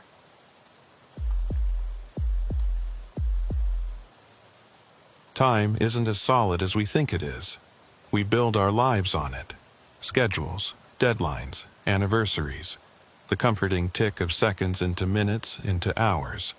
But underneath all that structure, time is fluid, slippery, unreliable. We pretend it moves in one direction, at one speed, but that's just a story we tell ourselves to keep from going mad. I learned that in the Whitmore Forest. I learned that some places don't follow the same rules as everywhere else. And I learned that some moments, once you step into them, don't let you step out. My name is Lachlan Vance. I'm a behavioral analyst with the FBI, assigned to the Behavioral Analysis Unit at Quantico, Virginia. My job is to understand how people think, specifically, how killers think. I construct profiles, interpret crime scenes, predict patterns of behavior. It's a discipline built on logic, evidence, the assumption that human actions follow comprehensible rules. For 15 years, that assumption held. I've profiled serial murderers, mass shooters, domestic terrorists, child abductors. I've looked into the darkest corners of the human mind and found patterns there. Explanations, reasons. Then I caught the Whitmore case, and everything I thought I knew about patterns and explanations dissolved like morning fog. The call came in early November, on a morning cold enough to see my breath in the parking garage at Quantico. The sky was the color of wet concrete, and a thin wind cut through my coat as I walked to my car. I was thinking about a case I'd just closed. A string of murders in rural Pennsylvania that had turned out to be a family affair. 3 generations of violence hidden behind a respectable farmhouse facade. Standard darkness. Comprehensible evil. My phone buzzed. A message from my supervisor, a terse man named Harlan Greaves, who communicated primarily in forwarded emails and one-sentence directives. This time, the message included a note. Unusual circumstances. Might be your kind of thing. Coming from Greaves, that was practically a personal invitation. The case originated in rural Oregon, a stretch of forested land between Bend and Lapine, called the Whitmore Wilderness Area. 3 days earlier, a hiker had been found dead in a clearing about 2 miles from the nearest maintained trail. Male, early 40s, no identification on his person. Cause of death appeared to be exposure, dehydration and hypothermia, the slow killers that take people who get lost in the backcountry and can't find their way out. But the county medical examiner had flagged several anomalies that didn't fit that straightforward diagnosis. She hadn't specified what those anomalies were. She'd simply requested FBI assistance with what she called interpretive challenges. I read the preliminary file on my tablet while I waited for my flight at Reagan National. The details were sparse. The body had been discovered by a trail runner who'd gone off-path to relieve himself. The man was lying on his back in a small clearing, arms at his sides, eyes open. No signs of struggle, no obvious injuries, no indication of how he'd gotten there or why he'd stayed. He looked peaceful, according to the initial report, like he'd just laid down and decided to stop living. But peaceful deaths don't usually prompt requests for FBI assistance. I flew into Redmond Municipal Airport in Central Oregon and picked up a rental car, a sturdy SUV with four-wheel drive, appropriate for the terrain. Then I drove south through pine forests and ancient lava fields, following Route 97 as it wound through a landscape that felt prehistoric. Oregon, in November, is stark and uncompromising. Gray skies, bare branches, the occasional dusting of snow on higher elevations, the mountains, the Cascades to the west, the high desert to the east, stood sentinel in the distance, indifferent to human concerns. I passed through Bend, a town of craft breweries and outdoor gear shops that catered to skiers and hikers. Then the landscape emptied out. Fewer buildings, fewer cars, more space between everything. The ponderosa pines grew taller and more numerous, their red bark glowing faintly in the flat afternoon light. By the time I reached Lapine, the sun was already sinking toward the tree line, and the temperature had dropped into the low 40s. La Pine was barely a town. A scattering of buildings along the highway, a few gas stations, a hardware store, a diner with a hand-painted sign. The Deschutes County Sheriff's Office was a low, functional building on the eastern edge of the settlement, surrounded by pickup trucks and patrol vehicles with mud-splattered fenders. Inside, I was greeted by a deputy who introduced himself as my liaison, a young man named Arden Kellick, recently promoted from patrol, eager to prove himself on a case that actually mattered.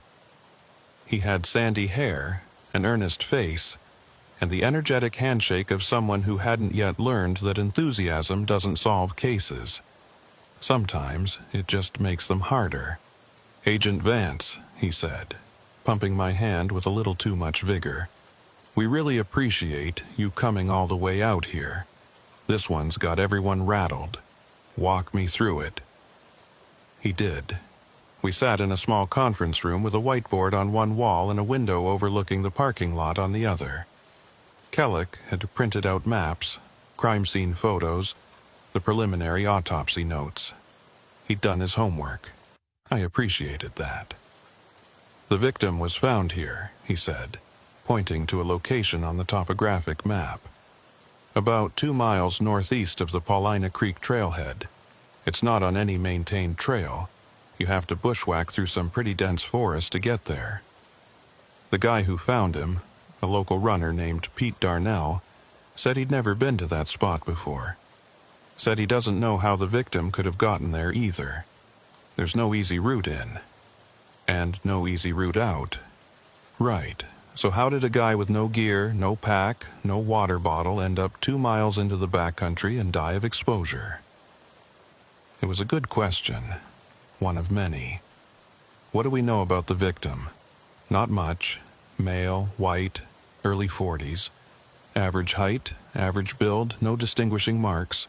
He was wearing jeans, a flannel shirt, a light jacket, not the kind of clothes you'd wear for a hike this time of year. No wallet, no phone, no ID, just a watch and a wedding ring. The watch was stopped? Kellick looked at me with surprise. "How'd you know that?" "It's in the file. The ME noted it." Oh, right. Yeah, the watch was stopped at 3:47. We don't know if that's AM or PM. The ME thought it might be significant, but he shrugged. I made a note. Stopped watches weren't unusual in exposure cases. Batteries die, mechanisms fail in cold weather. But something about the detail nagged at me. What about the anomalies the ME flagged? I asked. The interpretive challenges.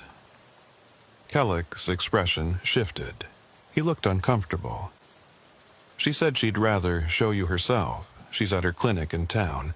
I can take you there whenever you're ready. I'm ready now. The medical examiner's office was in a small clinic on the outskirts of Lapine, a converted house with a sign out front that read, Deschutes County Coroner. Inside, it smelled like disinfectant and coffee. A woman in her late 50s met us in the front room. She had silver hair pulled back in a practical knot, weathered skin, and the steady gaze of someone who'd spent decades looking at things most people couldn't stomach. Agent Vance, she said, extending her hand. I'm Dr. Marin O'Shea. Thank you for coming. Your message was intriguing. Interpretive challenges doesn't usually make it into autopsy notes. She almost smiled. No, it doesn't. Come with me. She led us to the examination room in the back of the building. It was small but well equipped. Stainless steel table, bright overhead lights, a wall of drawers where the bodies were kept. She pulled one of the drawers open and slid out the tray. The man lying there was exactly as Kellick had described. Middle-aged, average build, no distinguishing features. He looked like anyone.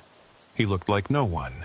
His skin had the waxy pallor of the recently dead, and his eyes were closed now, though they'd been open when he was found. Cause of death is listed as exposure, Dr. O'Shea said. Dehydration and hypothermia. The pathology is consistent. Organ damage, tissue breakdown, the usual markers. By all standard metrics, this man died because he was lost in the woods without water or shelter for an extended period. How extended? That's where it gets complicated. She moved to the man's hands and lifted one gently. Look at the fingernails. I looked. The nails were long. Not just overdue for a trim, but grown out significantly, extending several millimeters past the fingertips. Fingernails grow at a rate of approximately 3.5 millimeters per month, Dr. O'Shea said. Based on this growth, I'd estimate this man was alive and unable to care for himself, unable to trim his nails, at minimum, for at least 2 to 3 months. But you said he died of exposure.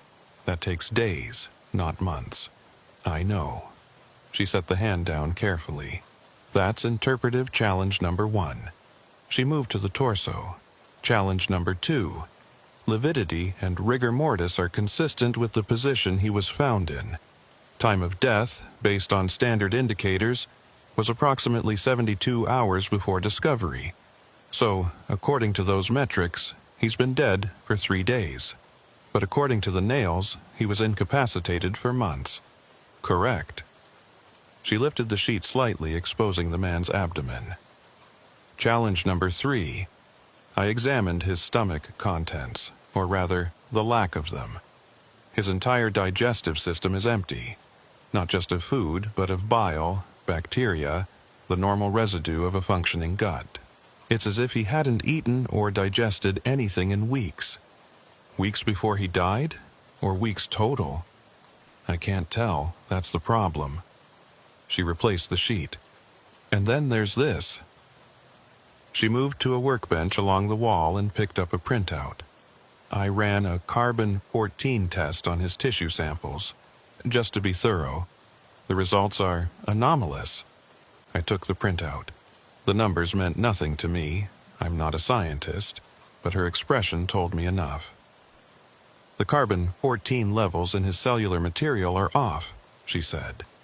According to this test, the tissue in his body is approximately 6 months older than it should be. 6 months? Based on the decay rate of the isotope, yes.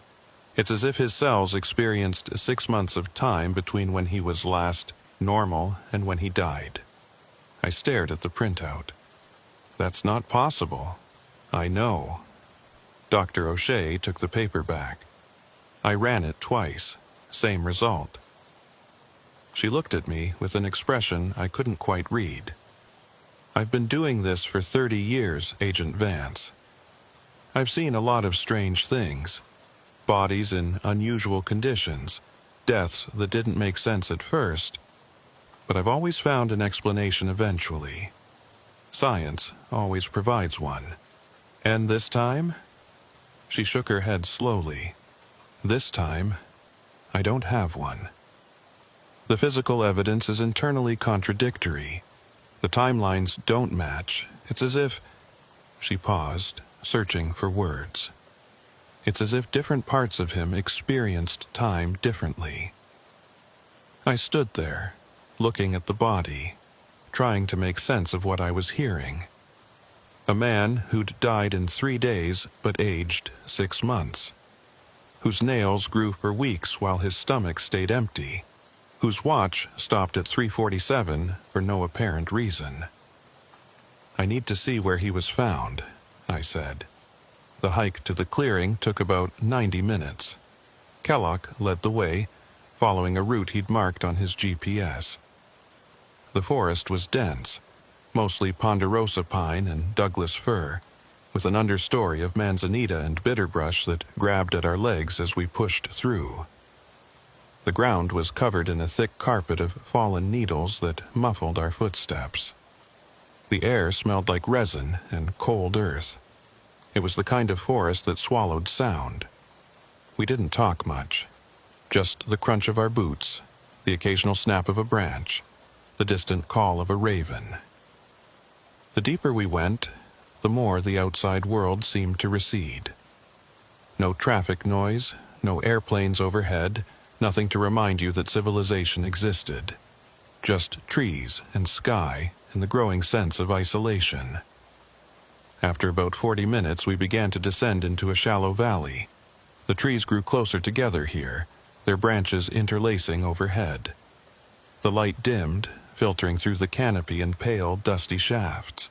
Then the trees opened up, and we were there. The clearing was small, maybe 30 feet across, roughly circular, open to the sky. The trees surrounding it were old, their trunks massive, their bark furrowed with age. They stood like sentinels, watching.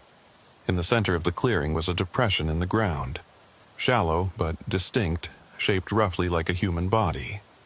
That's where we found him, Kellogg said. Right in the middle, lying on his back, arms at his sides, eyes open.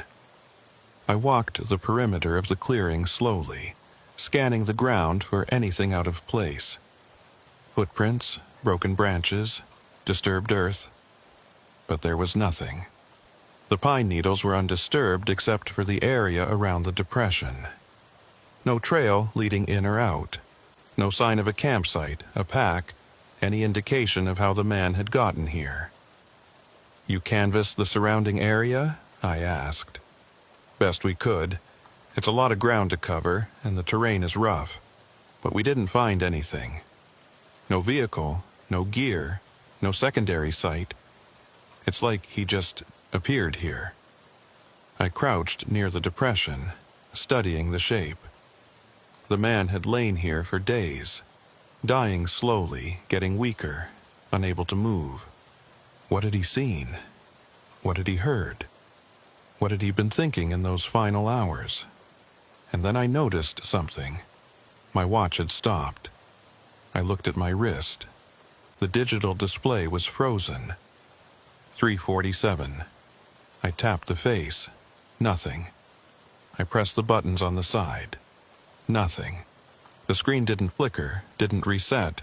It was just frozen, stuck, as if time itself had stopped moving. "Kellogg," I said. "What time is it?" He checked his phone. 2:15. I looked at my watch again, still 3:47. "Check your watch." He looked confused, but he glanced at his wrist. He was wearing a digital Casio, the kind with the black rubber strap and the square face. His expression changed. "It stopped," he said. "What time?" 3:47. We stood there in the clearing in the silence, and I felt something I hadn't felt on a case in a long time. It wasn't fear, exactly. It was the recognition that I was out of my depth, that the rules I relied on, the logical, evidentiary rules of behavioral analysis, might not apply here. Something was wrong with this place, something fundamental. "Let's go," I said. "I've seen enough." We hiked back to the trailhead as the sun began to set, the shadows lengthening between the trees. Neither of us spoke. There was nothing to say. Our watches stayed frozen the entire way, stuck at 3:47, unresponsive to any input. When we reached the parking lot, I checked my watch again.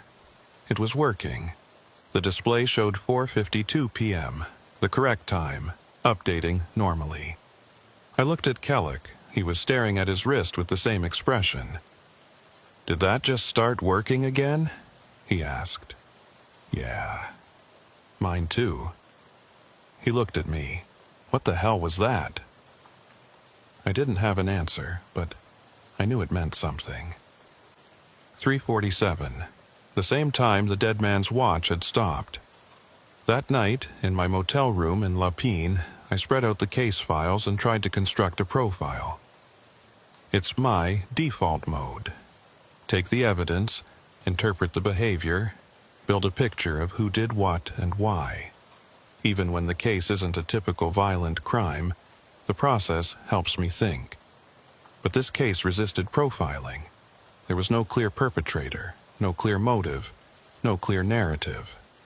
Just a dead man in a clearing, with a body that contradicted itself.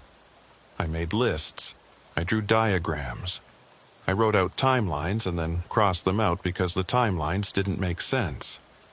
What I knew: male victim, early 40s, no ID, he died of exposure, dehydration, hypothermia. Body showed signs of prolonged incapacitation, nail growth, 2 to 3 months. Digestive system empty, weeks without food. Cellular material aged. 6 months beyond expected. Time of death, 3 days before discovery. Watch stopped at 3:47.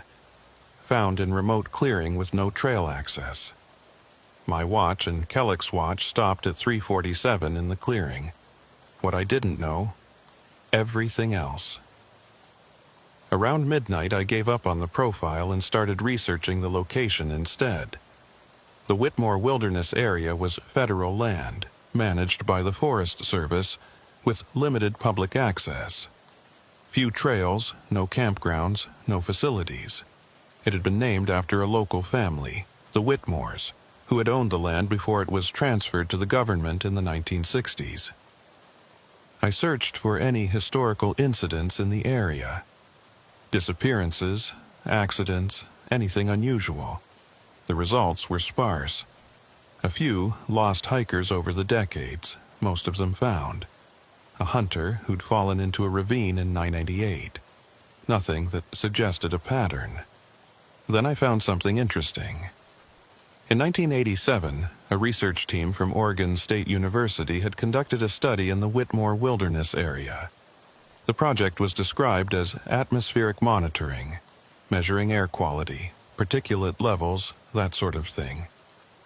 The study had lasted 6 months, then ended abruptly. No final report was filed. The funding was terminated without explanation. I made a note. In the morning, I'd find out who was on that team. But first, I had to sleep. And when I finally did, I dreamed of the clearing. I dreamed I was standing at the edge, looking in, and the trees were leaning toward me, reaching, their branches like fingers. And in the center of the clearing, in the depression where the dead man had lain, something was moving. Something was waking up. I opened my eyes at 3:47 a.m. The room was silent. The clock on the nightstand glowed red in the darkness. I lay there for a long time, staring at the ceiling, listening to nothing. Then I got up and started working again. The next morning, I asked Kellick to pull records on the 1987 research project. He made calls to Oregon State, to the Forest Service, to county archives. By noon, he had a name: Dr. Eleanor Whitmore. She'd been the lead researcher on the atmospheric monitoring study. The wilderness area was named after her family. Her grandfather had owned the land, and her father had donated it to the federal government decades ago. "Is she still alive?" I asked. "Records show she's in a care facility in Bend, Pinewood Assisted Living. She's 87 years old. Can we see her?" Kellick made the call. The facility said yes, with the caveat that Dr. Whitmore was in the memory care unit. She had dementia, they told us. Her lucid periods were becoming less frequent. There was no guarantee she'd be able to help us. We drove to Bend that afternoon. The care facility was a modern building with large windows, landscaped grounds, and the careful cheerfulness of places designed to make dying comfortable. The staff was friendly but cautious. They led us to Dr. Whitmore's room on the second floor, reminding us to be patient, to speak clearly, to not press too hard if she became confused. She was sitting in a chair by the window when we entered, looking out at the mountains. She was small and frail, her white hair thin and wispy, her hands spotted with age. But when we introduced ourselves and mentioned the Whitmore Wilderness area, something changed in her eyes. A flicker of recognition, or maybe warning. "You were there," she said. Her voice was thin but surprisingly clear. "In my forest." "We're investigating a death that occurred there," I said. "A man was found in a clearing about 2 miles from the main trail. We're trying to understand what happened to him." She was quiet for a moment. Her gaze drifted back to the window, then returned to me. "The clearing, the round one, with the old trees. You know it?" "I know all of them." She shifted in her chair, wincing slightly. "I spent years in that forest, walking, measuring, listening." A pause, trying to understand. "Understand what, Dr. Whitmore?" She looked at me with those cloudy eyes, and I saw something behind them. Intelligence, intensity. A mind still working despite the fog of age and illness. "Time," she said. I was trying to understand time. Over the next hour, in fragments and tangents and looping digressions, she told us about her research. In 1987, her team had set up monitoring equipment throughout the Whitmore Wilderness area. Sensors to measure temperature, humidity, barometric pressure, electromagnetic fields. Standard environmental research. But almost immediately, they'd noticed anomalies. The instruments would contradict each other, she said. A thermometer in one location would show a different reading than one 50 feet away. Barometers would spike for no reason, and the clocks... She shook her head. The clocks were the worst. What happened with the clocks? They wouldn't agree. We'd synchronize them in the morning, and by afternoon, they'd be off. Sometimes by minutes, sometimes by hours. We thought it was equipment failure at first. We replaced everything, every instrument, every clock. Same results. "So you started mapping?" I said. She nodded slowly. "We wanted to find the pattern, where the anomalies were strongest, where time moved differently." "And did you find it?" "Yes." Her hands, resting in her lap, trembled slightly. "There are places in that forest where time doesn't flow the same way. We called them pockets. Little zones where the rate is different. Faster, usually, sometimes slower. Most of them are small. You can walk through one in a few steps and not even notice. But some of them..." She trailed off. "The clearing," I said. "The one where we found the body. That's the strongest one. The center of it all." She looked at me with an expression I couldn't read. I told them not to go there. I told them it was dangerous, but Thomas didn't listen. Thomas? One of my graduate students, young man, very smart, very confident. He wanted to set up a sensor in the clearing, get readings from the heart of the anomaly. I told him no. He went anyway.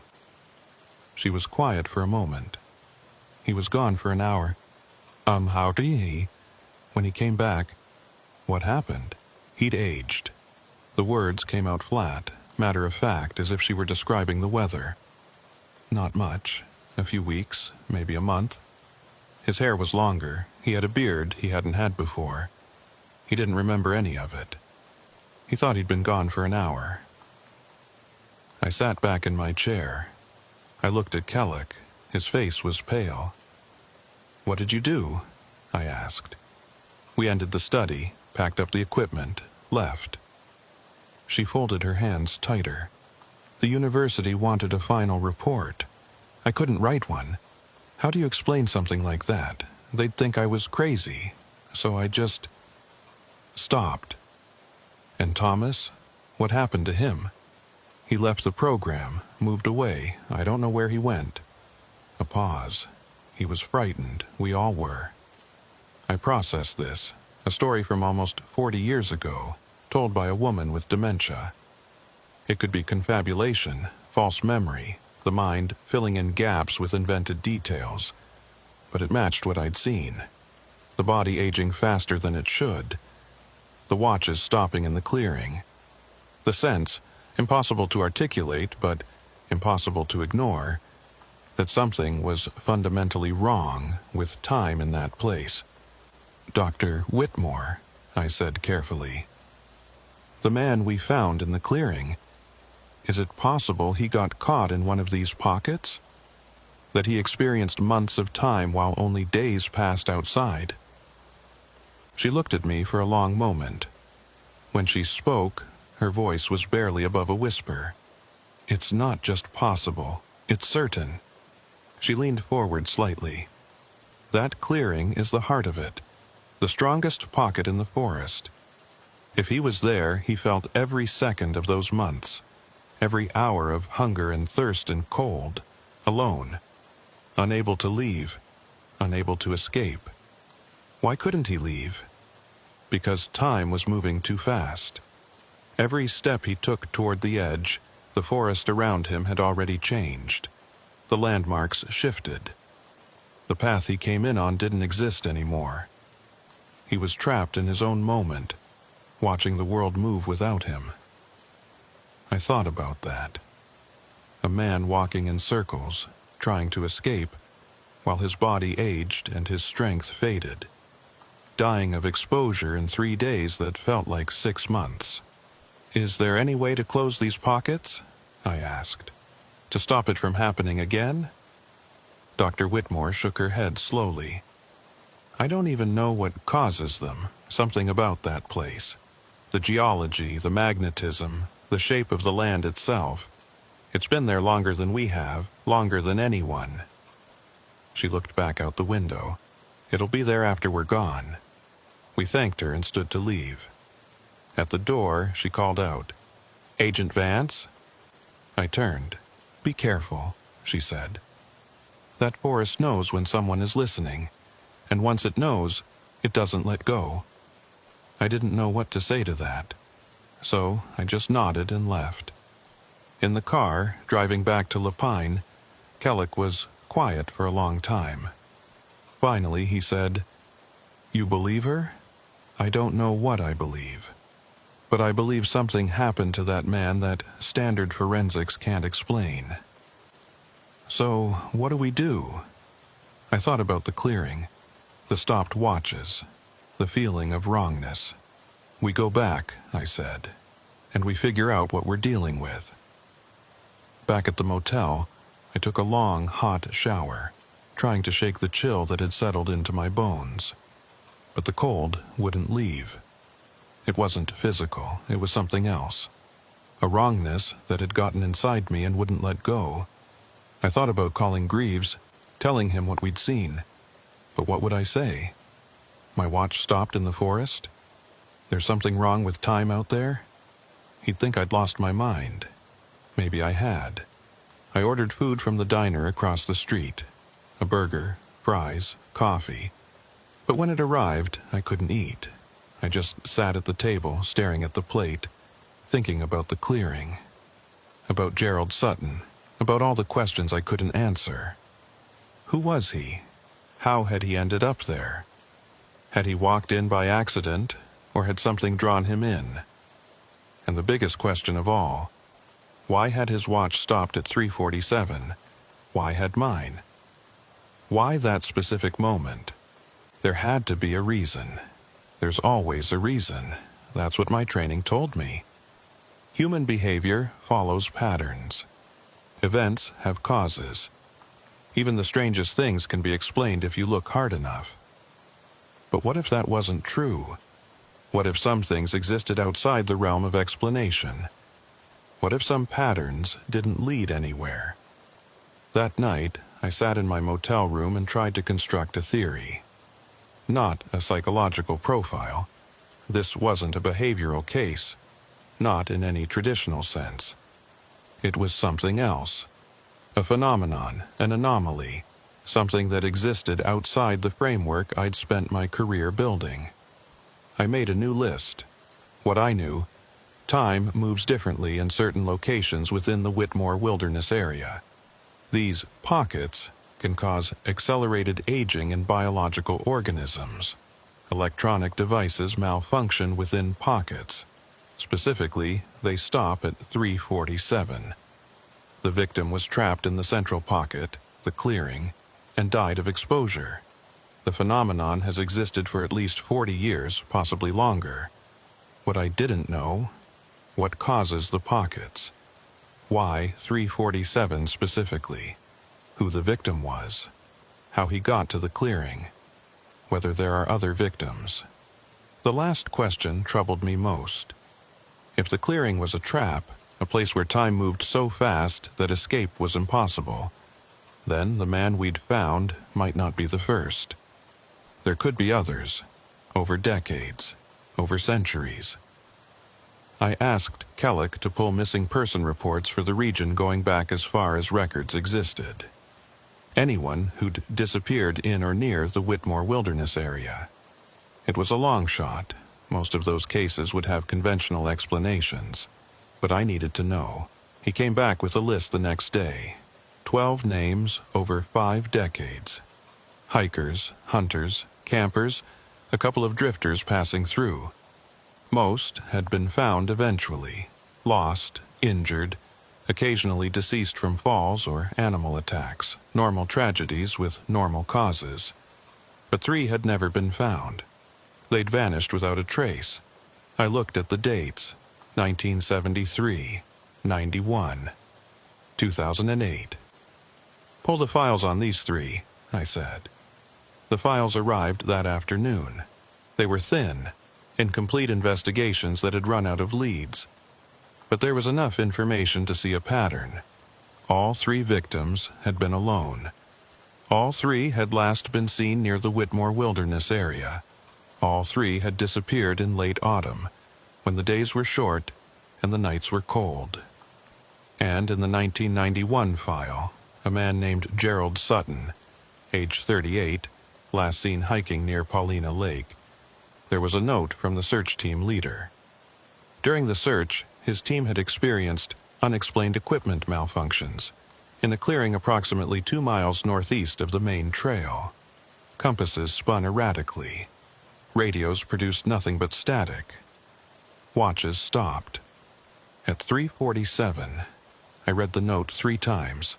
Then I closed the file and looked at Kellick. I need to see the body again, I said. We drove to Dr. O'Shea's clinic. She was waiting for us, as if she'd known we were coming. You found something, she said. Maybe? Can I see his personal effects? She led me to the storage room where the evidence was kept. The victim's belongings were in a clear plastic bag. Clothes, shoes, watch, ring. Standard items, unremarkable. I took out the watch. It was a simple analog model, inexpensive, the kind you'd buy at a drugstore. The crystal was scratched but intact. The hands were frozen at 3:47. I turned it over, and there, on the back, engraved in small, neat letters, G.S. Gerald Sutton, the man who'd disappeared in 991. He's been in that clearing for over 30 years, I said quietly. Experiencing accelerated time. He died 3 days ago, but for him, I did the math. Decades. He's been dying for decades. Dr. O'Shea stared at me. That's impossible. I know. I put the watch back in the bag. But it happened. I drove back to Lapine and pulled the Gerald Sutton file.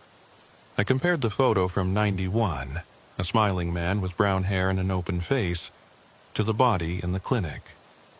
The features matched, aged and weathered, but unmistakable. Gerald Sutton. Missing since November 1991. 33 years in a temporal pocket, experiencing accelerated time. Dying slowly, alone, unable to escape. And now, finally, found. I called Kellick and told him what I'd discovered. So the clearing has been there the whole time, he said. Trapping people, aging them, killing them. Yes. And there's nothing we can do to stop it? I thought about the question. I thought about Dr. Whitmore, 87 years old, still haunted by what she'd seen. I thought about her student Thomas, who'd walked into the clearing for an hour and come out a month older. We can warn people, I said. Close the area, mark it as hazardous. Make sure no one else wanders in by accident. But we can't close the pockets themselves. We can't fix it. No, I said, we can't fix it. That night, I started writing my report. I wrote down everything. The body, the anomalies, Dr. Whitmore's research, the stopped watches, the pattern of disappearances. I wrote a recommendation that the Whitmore Wilderness area be closed to public access immediately and indefinitely. But as I wrote, I kept thinking about the clearing, kept seeing it in my mind. The tall trees, the depression in the center, the feeling of standing at the edge and looking in. And I realized I wasn't done. I needed to go back, one more time. At night, when 3:47 actually came, I needed to see what happened. I needed to understand. It wasn't rational, it wasn't safe. But I was going to do it anyway. I told Kellick my plan. He didn't like it. That's a terrible idea, he said. We were in the conference room at the sheriff's office, maps and files spread across the table. You saw what happened to Gerald Sutton. What if you get trapped in there too? I won't enter the clearing. I'll observe from the edge, document what I see, and will bring equipment that doesn't rely on local electronics. Satellite phones, GPS trackers, things that connect to systems outside the anomaly. You don't know that'll work. You don't know anything about how this thing operates. He was right, I didn't, but I was going anyway.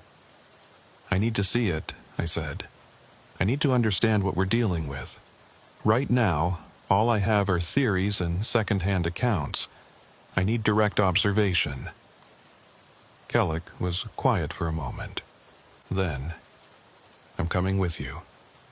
You don't have to. Yeah, I do. He looked at me with an expression that was equal parts fear and determination. Someone needs to watch your back. Make sure you don't do something stupid. I almost smiled. Fair enough. We reached the trailhead at 4:30 p.m., with about an hour of daylight remaining. The forest was quiet. No wind, no bird song, just the silence of a world holding its breath. We hiked in fast, following the GPS route, our footsteps crunching on the carpet of needles. The clearing looked different in the fading light. The trees seemed taller, closer together, their branches more tangled. The open space in the center seemed smaller, more intimate, more like a trap. We stay at the edge, I said. We don't go in, no matter what. Kellick nodded. His face was pale, but his jaw was set.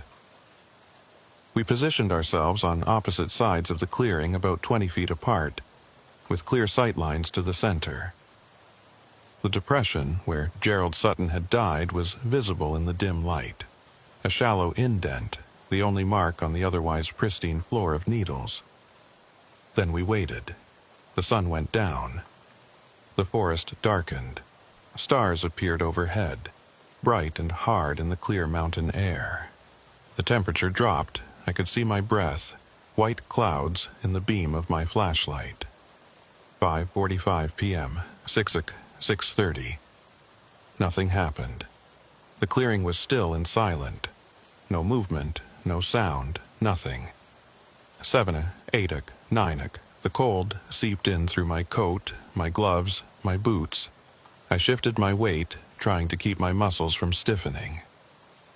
Across the clearing, I could see Kellick's flashlight beam moving occasionally as he did the same. 10, 11. I started to wonder if we'd made a mistake. If whatever happened here was random, unpredictable, not tied to time of day. If we'd spend the whole night standing in the cold and see nothing. Midnight, 1 o'clock a.m., 2 o'clock. Then, at 3:15, I heard something. It started faint, at the very edge of perception. A sound coming from inside the clearing. Not wind, not animals, not any natural noise I could identify. It was more like a vibration, a low hum that I felt in my chest as much as heard with my ears. I looked at Kellick. He'd heard it too. His flashlight was pointed at the center of the clearing, the beam steady. The sound grew. It became a tone, a frequency, a presence that filled the air. And underneath it, woven through it, something else. A voice, human, male, speaking words I couldn't quite make out. The voice was distant at first, as if coming from far away, but it grew clearer, closer, more distinct. It was speaking in a rhythmic pattern, not quite conversation, not quite recitation, something in between, and then I realized what I was hearing. It was my voice. I was listening to myself speak, words I hadn't said, a conversation I hadn't had, but unmistakably, undeniably, my own voice echoing from the center of the clearing. "Agent Vance," the voice said. "This is my report on the Whitmore Wilderness Area investigation." I stood frozen. My heart was pounding. My breath came in short, shallow gasps. The voice continued. It described the case, the body, the anomalies, the interviews with Dr. O'Shea and Dr. Whitmore. It presented conclusions. It made recommendations. It was a formal report, delivered in a formal tone, exactly the kind of thing I would write and present to my supervisors. But I hadn't written it yet. I hadn't made those conclusions. I hadn't formulated those recommendations. The voice was reporting from a future that hadn't happened. "The clearing contains a localized temporal anomaly," the voice said. "Subjects exposed to the anomaly experience accelerated time relative to the external environment. The degree of acceleration correlates with proximity to the center of the clearing and duration of exposure. Prolonged exposure results in death by dehydration and hypothermia, as the subject's biological processes continue at an accelerated rate while they are unable to obtain food or water." The voice paused. Then it said, "Recommendation. The Whitmore Wilderness Area should be closed to public access immediately and indefinitely. The central clearing should be marked as a hazardous zone. No personnel should enter the clearing under any circumstances. Further research into the nature and cause of the anomaly is not recommended at this time." The voice stopped. The silence that followed was total. The hum faded, the vibration ceased, and the clearing was still again. Just the cold and the dark and the stars overhead. I stood there, unable to move. I'd just heard my own voice deliver a report I hadn't written yet. A report that summarized findings I hadn't made. A report from a future that, as far as I knew, hadn't occurred. "Kellic," I said. My voice came out hoarse. "I heard it." He sounded shaken. "That was you. That was your voice." "I know. But you didn't. You haven't. I know." We stood at the edge of the clearing, in the darkness, and I felt something fundamental shift inside me. Not my beliefs. Beliefs can change, can adapt to new evidence. This was deeper than that. This was my understanding of how reality worked, of what was possible. Because if the clearing could project future events backward, if it could capture something I would say and play it before I said it, then the rules I'd built my life on were wrong. Cause didn't precede effect. The future wasn't unwritten. Time wasn't a river flowing in one direction. Time was something else entirely. And I was standing at the edge of it. I checked my watch. The display was frozen. 3:47. "We need to go," I said. We hiked out in the dark, not speaking, not stopping. The forest seemed different now, more alive, more aware. I kept feeling like something was watching us, like the trees had eyes. We hiked out in the dark, not speaking, not stopping. The forest seemed different now, more alive, more aware. I kept feeling like something was watching us from between the trees, like every shadow had eyes. The trail seemed longer than before, the distances stretched. I checked my GPS every few minutes, watching our progress, making sure we were going the right way. But even with the technology confirming our route, I couldn't shake the feeling that we were lost, that we'd taken a wrong turn somewhere and were now wandering in circles. Kellic must have felt it too. At one point he stopped and looked around, his flashlight beam sweeping through the darkness. "This doesn't look right," he said. "We're on the trail. GPS confirms it." "I know, but it doesn't." He trailed off. I knew what he meant. The forest felt wrong. The trees seemed too close, the darkness too thick, the silence too absolute. We were on the right path, but the path itself had changed. We kept walking, one foot in front of the other, eyes forward. Don't look back. When we finally emerged at the trailhead, I let out a breath I hadn't realized I'd been holding. The parking lot was empty except for our car. The road was dark and quiet, but it felt like civilization. It felt like safety. When we reached the parking lot, our watches started working again. I didn't sleep that night. I sat at the table in my motel room and wrote down everything I could remember from the voice in the clearing. Every word, every phrase, every conclusion and recommendation. It was my voice. It was my report. It was accurate, as far as I could tell, to what I had observed and what I was thinking. But I hadn't written it yet. I stared at my notes. If the clearing could project the future backward, then what I'd heard was a prediction, a glimpse of what would happen, which meant the case would end. I would write the report. The area would be closed. But it also meant something else, something that made my skin crawl. It meant the future was already determined. It meant my choices, my actions, my decisions. They were all just steps in a pattern that had already been completed. It meant that whatever I did, I would end up in the same place, saying the same words, reaching the same conclusions. Was that true? Was choice an illusion? Or was there another explanation? Was the voice not a prediction, but a possibility? One future among many, shaped by the choices I'd made so far, but not locked in. I didn't know. I couldn't know. The evidence wasn't sufficient. But I knew one thing. The clearing had spoken to me. It had shown me something it wanted me to see, and I didn't understand why. The next 3 days were a blur of activity. I wrote my report, not all of it, not the final version, but a preliminary draft. I coordinated with the Forest Service to initiate the closure process. I arranged for Gerald Sutton's remains to be returned to his family. I tied up the loose ends of the case. But the whole time, I kept thinking about the voice in the clearing, kept hearing it in my head, kept wondering what it meant.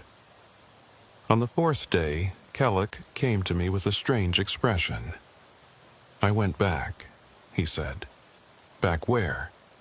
"The clearing, last night, alone." I stared at him. "I told you not to do that." "I know." But I couldn't stop thinking about it. I had to see it again. I had to know if it would happen to me, too. "And?" He was quiet for a moment.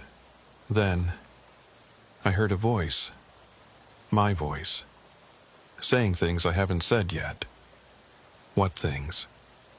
He looked at me, and I saw fear in his eyes. Real fear. "I heard myself calling you, telling you that you had to come back, that you'd missed something, that there was something in the clearing you hadn't found yet." My blood went cold. "That call hasn't happened," I said. "I know, but I heard it, every word." I sat down. I tried to think if Kellick had heard a future conversation, a conversation where he told me I needed to return, then the case wasn't over. Something was still out there. Something I'd missed. Or else the clearing was playing with us, showing us fragments of possible futures to manipulate our behavior, drawing us back. "I'm not going back," I said. "I know." Kellick paused. "But I think you will, eventually. I think that's what it wants." I didn't respond. That night, I lay in bed, staring at the ceiling. The room was dark. The motel was quiet.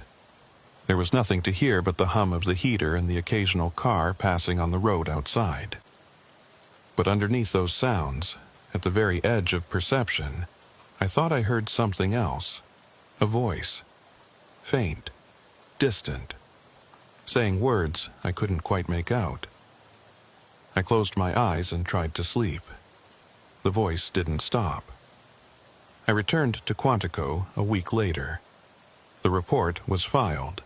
The Forest Service initiated a review, and within a month, the Whitmore Wilderness area was officially closed to public access. The reason given to the press was geological instability. A convenient lie, simpler than the truth. Better for everyone.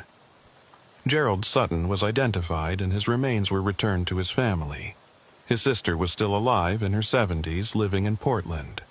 She'd spent 33 years wondering what had happened to her brother. Now she knew. Or at least she knew as much as we could tell her. The case was closed.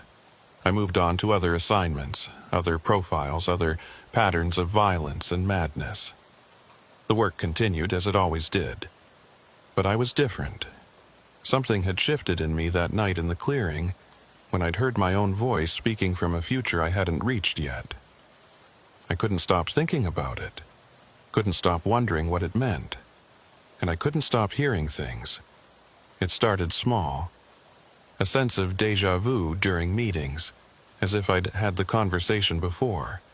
A word on the tip of my tongue that turned out to be exactly what someone else was about to say. Moments where I knew what would happen a few seconds before it happened. Not premonition exactly, but memory. As if I were remembering events that hadn't occurred yet. At first, I tried to rationalize it. Stress, sleep deprivation, the psychological residue of a traumatic experience. I'd spent too much time thinking about time, about anomalies, about things that couldn't be explained. My brain was overstimulated. It was seeing patterns where none existed. That's what pattern recognition does. It finds connections, and when it doesn't find them, it invents them. I knew that. I'd studied it. False positives are the price we pay for being able to see real patterns at all. But the experiences kept happening, and they kept getting more specific. One morning, I woke up with the certainty that I would receive an email from Greaves at 9:15 a.m. asking me to consult on a case in Baltimore. I lay in bed for an hour, watching the clock, telling myself it was ridiculous. At 9:15, the email arrived. Another time, I was in a meeting with 3 other analysts discussing a profile for a serial arsonist in Ohio. I absolutely knew, that one of my colleagues, a woman named Carla Reese, was about to say, "What if the accelerant is homemade? Something he's mixing himself?" I knew it before she opened her mouth, before she drew breath to speak. And when she said it, those exact words, in that exact order, I felt something cold move through me. It wasn't possible. None of it was possible. But it was happening. I told myself it was nothing. Coincidence. Lucky guesses. The brain finding patterns in noise. I told myself that over and over like a mantra. But the feeling didn't go away. It grew stronger, more specific. One afternoon, I was reviewing a case file when I knew, with absolute certainty, that my phone was about to ring. I knew who would be calling and what they would say. 10 seconds later, the phone rang. It was Kellogg. "Agent Vance," he said, "I need to tell you something about the clearing." The exact words I'd expected. "Go ahead," I said. He told me he'd gone back again. He couldn't help himself. He'd stood at the edge of the clearing in the dark and listened. "I heard more voices," he said. "Not just mine, not just yours. Other voices, people I don't recognize. They were all talking about the clearing, all saying they had to go back, that they'd missed something, that there was something there they needed to find." How many voices? I don't know, a dozen, maybe more, overlapping like a crowd. He paused. "I think they're all the people who've ever gone there. Everyone who's ever heard the clearing speak. It records them, keeps them, plays them back." I thought about that. A clearing that collected voices, that captured moments and stored them and repeated them endlessly. "What do you think it wants?" I asked. "I don't know," Kellogg said. "But I think it's trying to bring them back, all of them. Everyone who's ever heard it. It wants them to return." After the call, I sat at my desk for a long time. I thought about the voices Kellogg had heard. The crowd of people, all saying the same thing. All being drawn back. Was I one of them now? Would I hear myself in that chorus someday? My voice mixed with all the others, calling out from the clearing to whoever was listening. And more importantly, was I going to go back? I told myself no. The case was closed. There was no reason to return. Whatever was in that clearing, I'd done my job. I'd documented it. I'd recommended closure. I'd warned people away. But the thought stayed with me. The idea that I'd missed something. That there was more to find. That the clearing had shown me only a fragment of what it could show. 3 months after I returned to Quantico, I started having dreams. In the dreams, I was in the clearing, standing at the edge, looking in. The trees were taller than I remembered, their branches reaching toward the center like fingers. The depression where Gerald Sutton had died was deeper, darker, a wound in the earth. And in the center, something was waiting. I couldn't see it clearly. It was just a shape, a presence, a density in the air. But I knew it was aware of me. I knew it wanted me to come closer. In the dreams, I always walked in. I always stepped over the threshold, into the clearing toward the center. And the moment I did, the shape began to move, began to rise, and then I woke up. Every time I woke up at 3:47 a.m., every time the room was silent and dark. And every time, at the very edge of hearing, I could sense a sound. A hum, a vibration, a voice that wasn't quite there. I started sleeping poorly. I lost weight. I had trouble concentrating at work. My supervisor asked if everything was okay. I told him yes, I was lying, because the dreams were getting worse, and the feeling, the certainty, that I needed to go back was getting stronger. One night, lying in bed, unable to sleep, I made a decision. I was going to return to the clearing. One last time. I was going to step inside. I was going to see what was waiting for me. It was insane. It was suicidal. I knew that. But I also knew that if I didn't go, I'd spend the rest of my life wondering. The clearing had its hooks in me. The only way out was through. I requested leave. I flew to Oregon. I rented a car and drove to Lapine. I didn't tell anyone where I was going. I didn't tell Kellick. I reached the trailhead at sunset. The forest was quiet, the air cold. I hiked in, following the route I'd memorized, watching the shadows lengthen between the trees. When I reached the clearing, it was almost dark. The trees stood around the edge like sentinels, their branches motionless.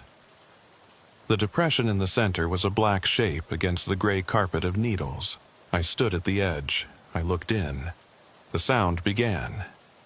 It was louder than before, more insistent. A hum that built and built, filling the air, filling my head, and underneath it, voices. Many voices, overlapping, speaking all at once.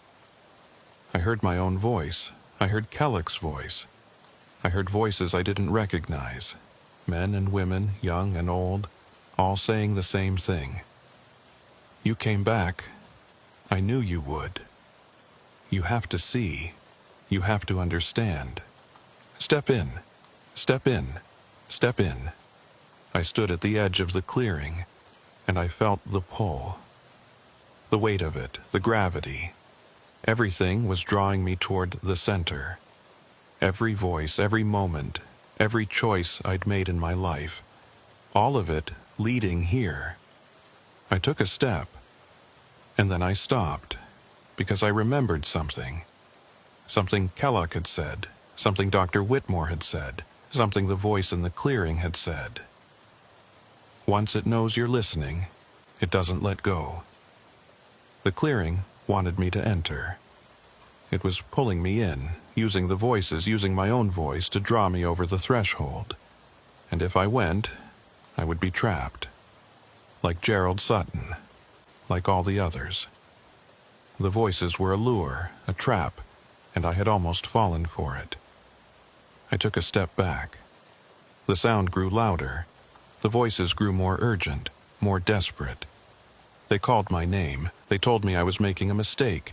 They told me I would regret it for the rest of my life. But I kept stepping back. 1 step, 2, 3, until I was at the tree line, at the edge of the clearing's influence. The sound faded. The voices diminished. The silence of the forest returned. I stood there for a long time, breathing hard, my heart pounding. I had almost gone in.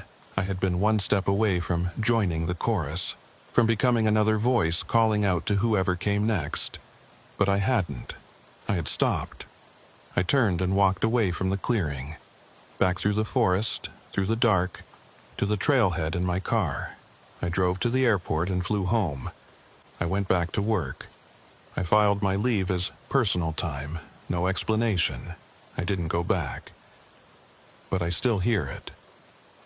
Every night in my apartment in Virginia, in the silence after midnight, I hear the hum, the vibration, the voices. I've tried to block it out.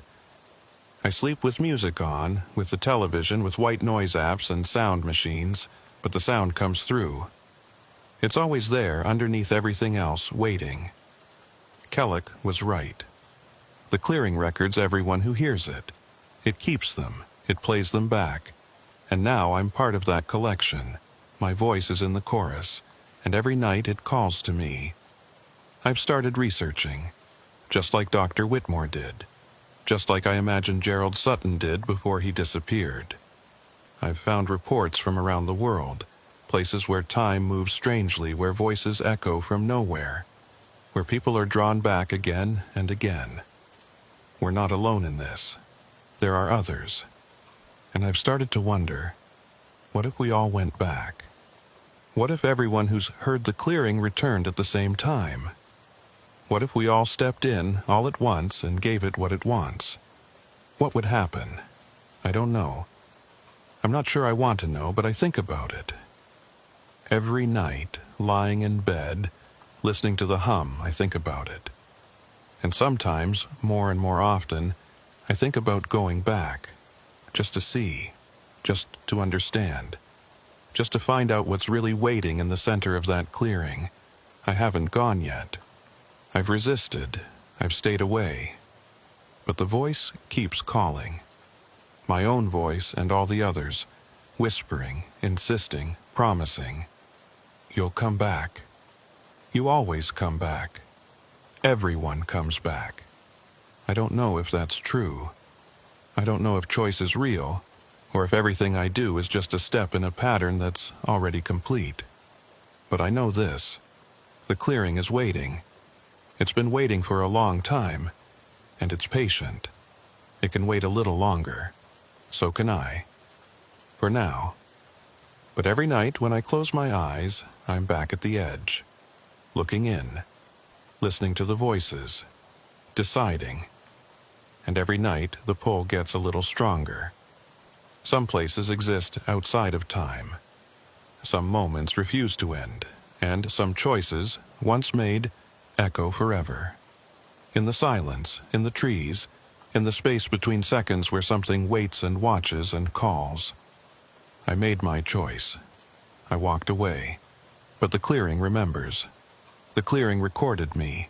And now my voice is there, in the dark, calling to whoever comes next. One day, I might answer. One day, I might go back. One day, I might step in and find out what's waiting. But not today. Today, I'm still deciding. Still standing at the threshold. Still listening to the voices call my name. There's a notebook on my desk now. I started keeping it a few weeks ago. In it, I write down every moment of déjà vu, every premonition, every time I know something before it happens. I've filled 20 pages already. The list keeps growing. I don't know what it means. I don't know if I'm developing some kind of ability, or if I'm losing my mind, or if the clearing did something to me that can't be undone. Maybe all three. Maybe none. But I know this. Something changed in that forest. Something fundamental. And I don't think I can change it back. Sometimes, late at night, I take out the notebook and read through the entries. All those moments when the future leaked through. All those times when I remembered things that hadn't happened yet. And I wonder, is this what Dr. Whitmore's student felt? Is this what Gerald Sutton experienced all those years in the clearing? Did they learn to see time differently too? Did they hear the voices? Did the voices ever stop? I don't know. I'll probably never know.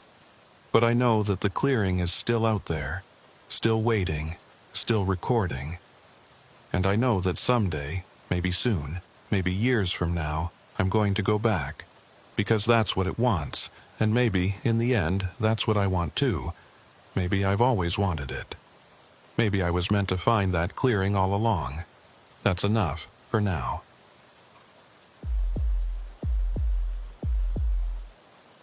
There are frequencies the human ear isn't supposed to hear. Sounds that exist below the threshold of perception. Vibrations that move through walls and floors and bodies without ever registering as noise. We live surrounded by them. The hum of power lines, the pulse of distant machinery, the subsonic rumble of the earth itself. Most of the time, we don't notice.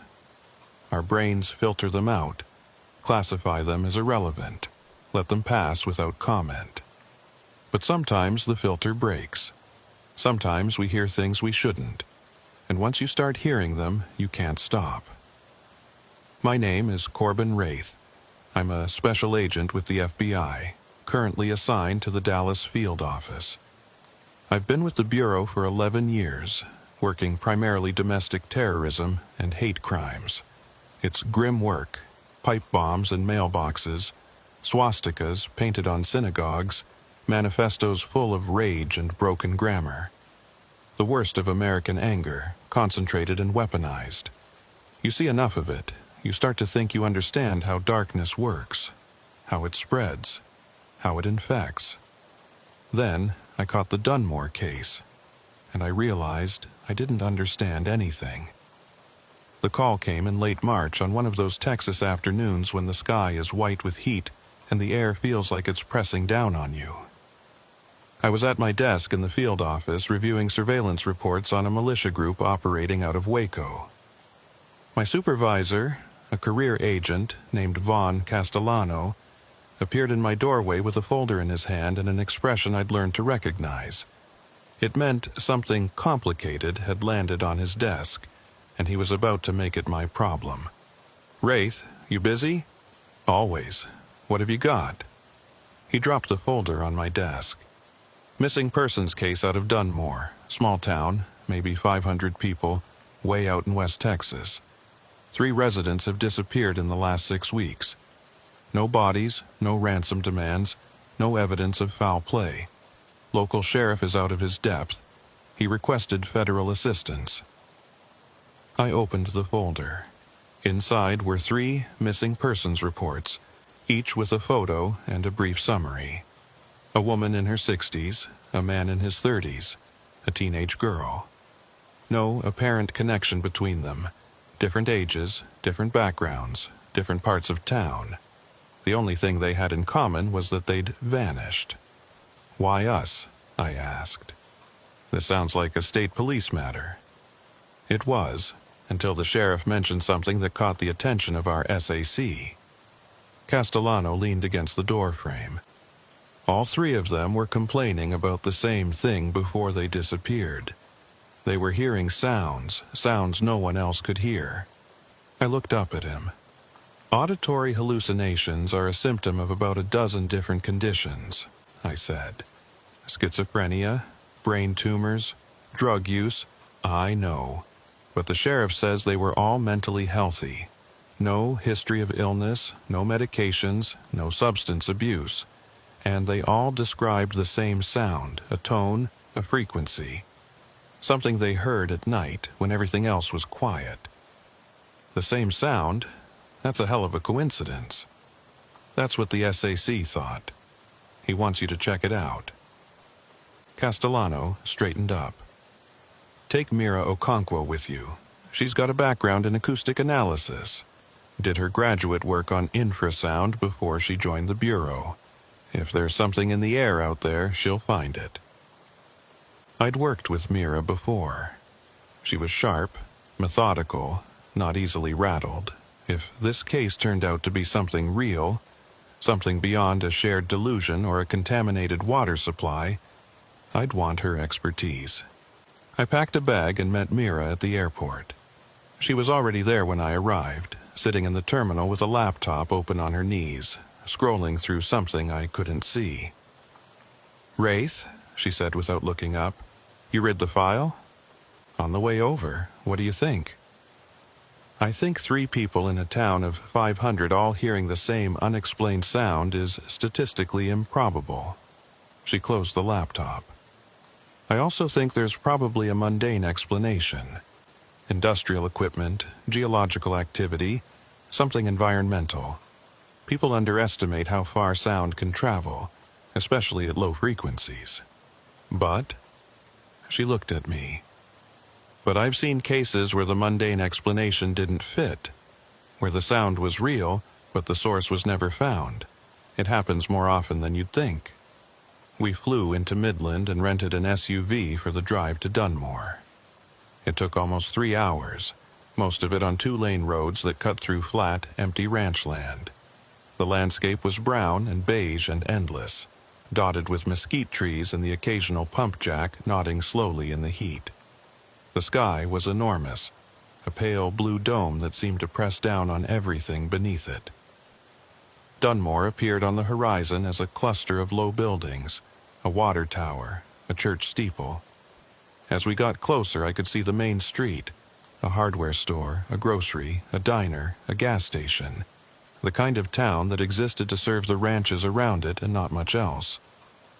The kind of town where everyone knew everyone, and strangers were noticed immediately. I'd seen towns like this before. They exist all over West Texas. Little clusters of humanity hanging on in the middle of nothing, sustained by ranching and oil and sheer stubbornness. The people who live in them are particular. They don't trust outsiders easily. They solve their own problems when they can. The fact that Sheriff Varner had called the FBI meant he was truly out of options. We pulled up to the sheriff's office and parked in the small lot out front. The building was modest, single-story, brick facade, American flag hanging limp in the still air. A patrol car sat in the shade of an awning, its windows down. Inside, through the glass door, I could see a reception desk and a hallway leading to offices in the back. The sheriff's office was in a small building next to the post office. Inside, it smelled like coffee and old paper. The sheriff himself was a man named Dale Varner, late 50s, sun-weathered face, the slow and careful manner of someone who'd spent his life solving problems without rushing. He had a firm handshake and eyes that assessed you without being aggressive about it. The kind of lawman who'd seen enough to be skeptical, but not enough to be cynical. I liked him immediately. He led us to his office, where he'd laid out the case files on his desk. The room was small and functional. Metal desk, filing cabinets, a window that looked out on the main street. On the wall was a map of Dunmore and the surrounding county, studded with pins in various colors. I assumed they marked the locations relevant to the disappearances.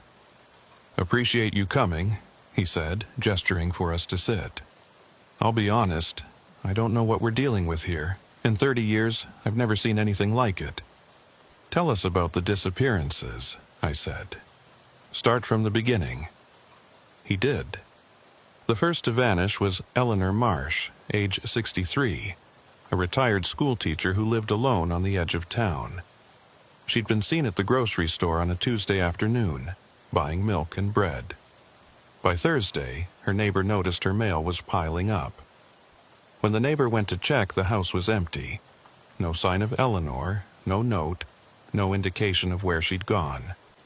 Her car was still in the driveway. Her purse was on the kitchen counter. "Did she have any family?" Mira asked. "A son in Lubbock. He hadn't heard from her. Said she seemed fine the last time they talked. No mention of travel, no plans to go anywhere."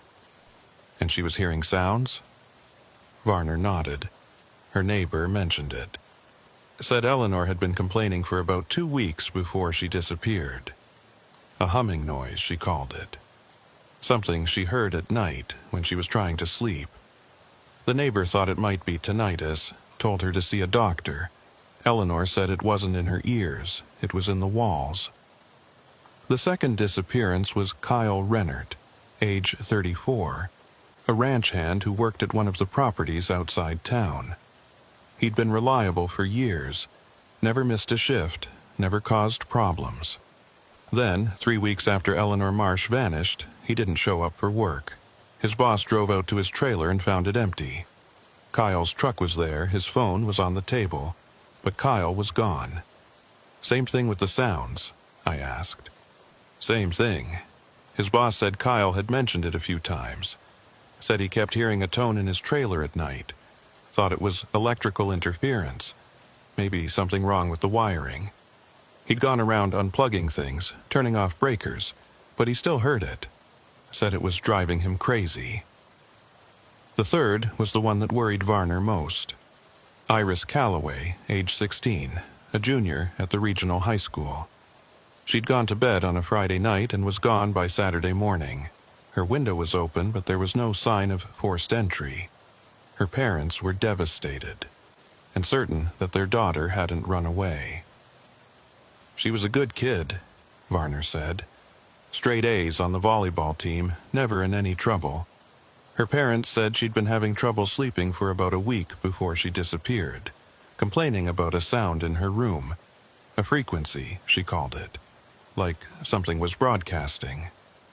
3 people, 3 disappearances, and all of them hearing the same thing.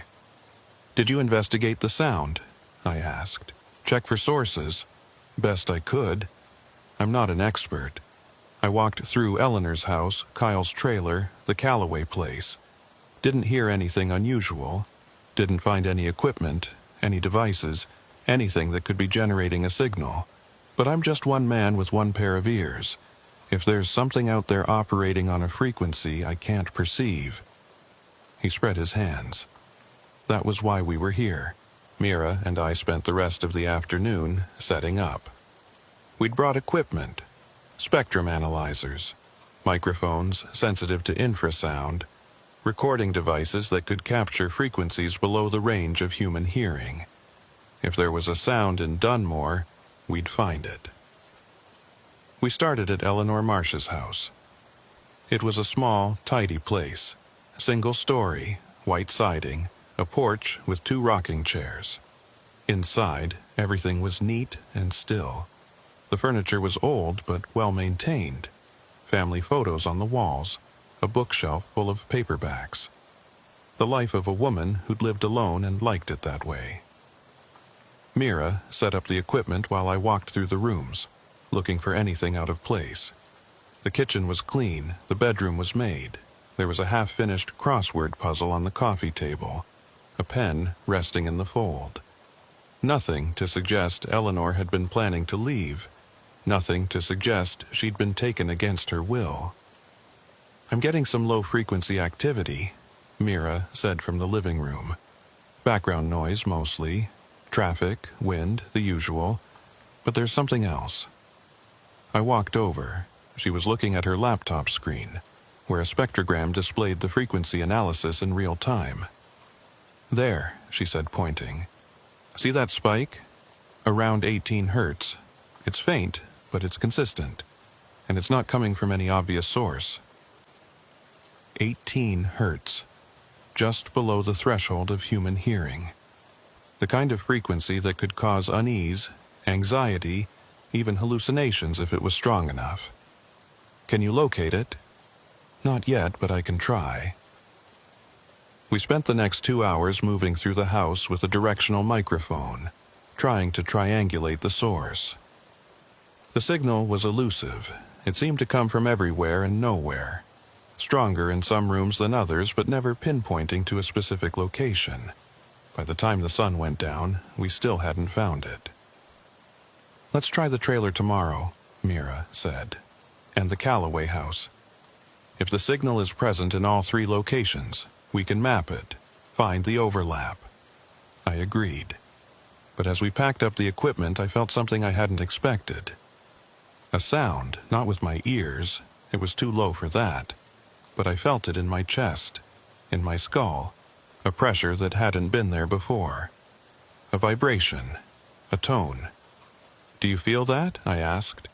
Mira looked at me. "Feel what?" I listened. The sensation was gone.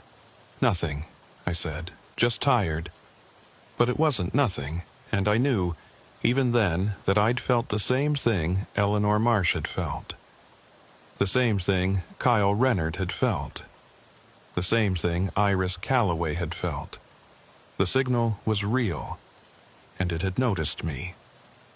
We spent the next 3 days mapping the sound. Kyle Rennert's trailer.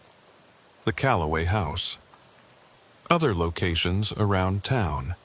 The church, the grocery store, the water tower, the elementary school, an abandoned gas station on the edge of town. Everywhere we went, Mira's equipment picked up the same thing. A low-frequency signal hovering around 18 hertz, present but faint. Detectable, but only barely. The signal wasn't constant. It came and went, sometimes strong, sometimes almost absent. It didn't correlate with any obvious pattern, not time of day, not weather conditions, not traffic or industrial activity or electrical load on the local grid. We checked all of it. We mapped the fluctuations against every variable we could think of. Nothing correlated. The signal seemed to operate on its own logic, following rules we couldn't perceive. In the evenings, after we'd finished our field work, Mira and I would sit in the diner on Main Street, eating mediocre food and reviewing our data. The waitress, a middle-aged woman named Carol, who seemed to know everything about everyone in Dunmore, would refill our coffee and ask how the investigation was going. We gave her vague answers. She seemed to know not to press. "You know," she said one night, unprompted, "there have always been stories about sounds out here. My grandmother used to talk about it. Said there was a hum in the desert, something you could hear if you were quiet enough. She called it the old voice, said it had been there since before anyone could remember." I looked at Mira. She looked at me. "Did she say anything else about it?" I asked. "Where it came from? What it meant?" Carol shook her head. "Just that you weren't supposed to listen too closely. She said if you listened too long, it would notice you." She smiled, a little embarrassed. Old folk stories. Probably nothing. But it wasn't nothing. That night, back at the motel, I made a note to research local folklore. If the signal had been present for generations, if people had been hearing it long before Emmett Solis built his machine, that changed our understanding of what we were dealing with. "I've never seen anything like this," Mira said on the third night. We were in our motel room in Dunmore, a small, dated place with thin walls and a parking lot view. She was sitting at the desk, surrounded by equipment, staring at her laptop with an expression of frustrated concentration. "Can you trace it?" I asked. "I've tried. The signal is too diffuse. It's not coming from a single point. It's more like it's coming from everywhere at once, or from underground, or from the air itself." She shook her head.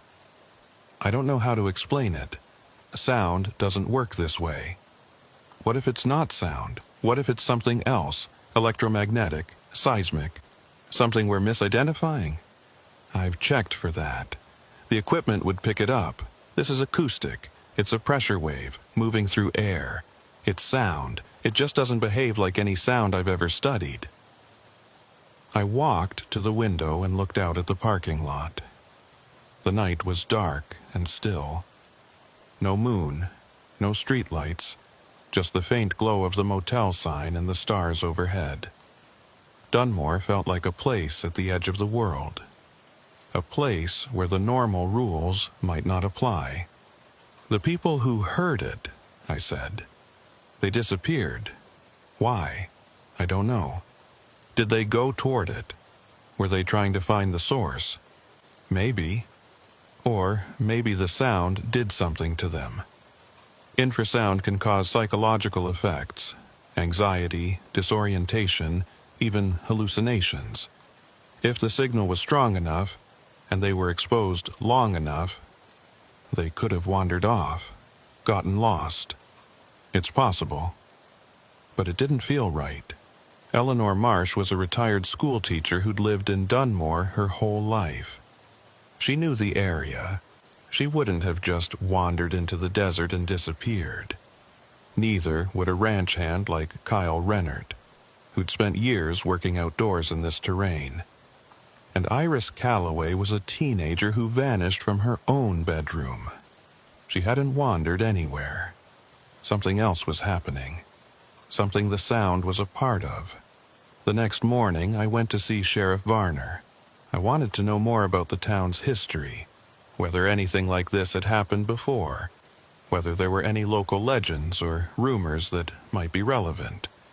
Varner thought about it for a while, then said, "There is one thing. Might be nothing, but tell me."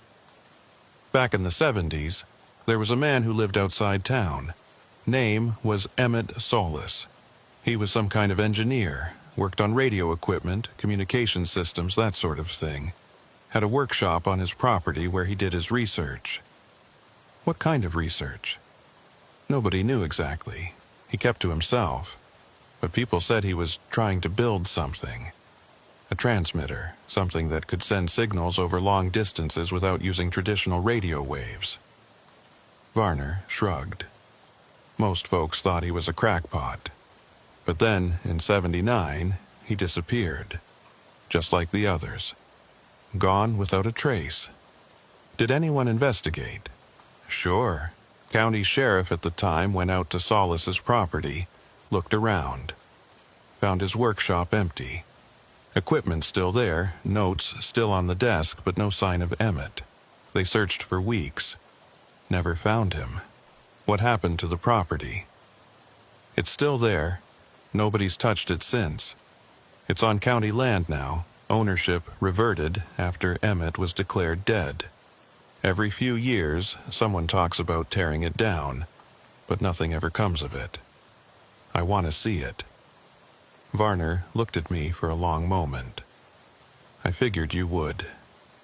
We drove out to the Solis property that afternoon.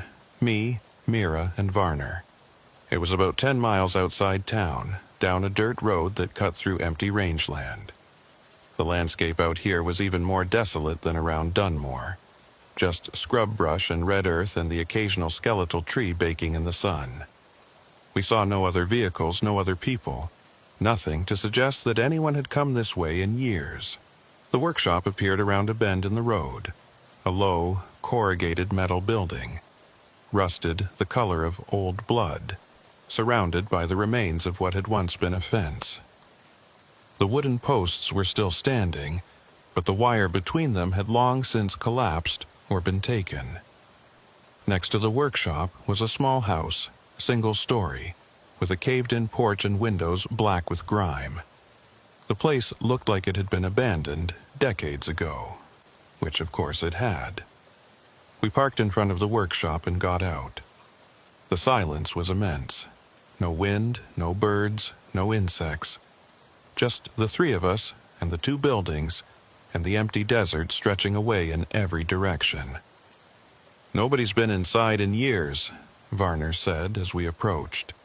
Might not be safe. The roof looks like it could come down any minute.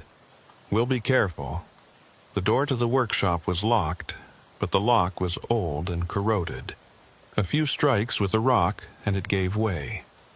I pushed the door open and stepped inside. The air was stale and hot, thick with the smell of dust and old metal. Sunlight filtered through gaps in the roof, casting strips of light across the floor. Particles of dust danced in the beams, disturbed by our entry. The workshop was full of equipment. Oscilloscopes, signal generators, racks of vacuum tubes and transistors. Cables coiled on the floor like sleeping snakes. On one wall there was a large antenna array, parabolic dishes and dipole elements, all pointed toward the ceiling. On another wall, a bank of amplifiers and transmitters, their dials set to frequencies I didn't recognize. And in the center of the room, on a heavy wooden table, there was something else. It was a machine. I don't know how else to describe it. A metal frame, about the size of a refrigerator, filled with components I couldn't identify. Coils and capacitors and crystal resonators, all connected by wires in a pattern that seemed both random and deliberate.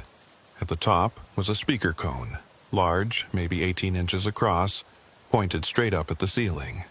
"What the hell is that?" Varner asked. Mira was already moving toward it, her eyes wide. "It's a transducer, a device for converting electrical signals into sound waves." She walked around the machine, examining it from different angles. "But the design is... I've never seen anything like this.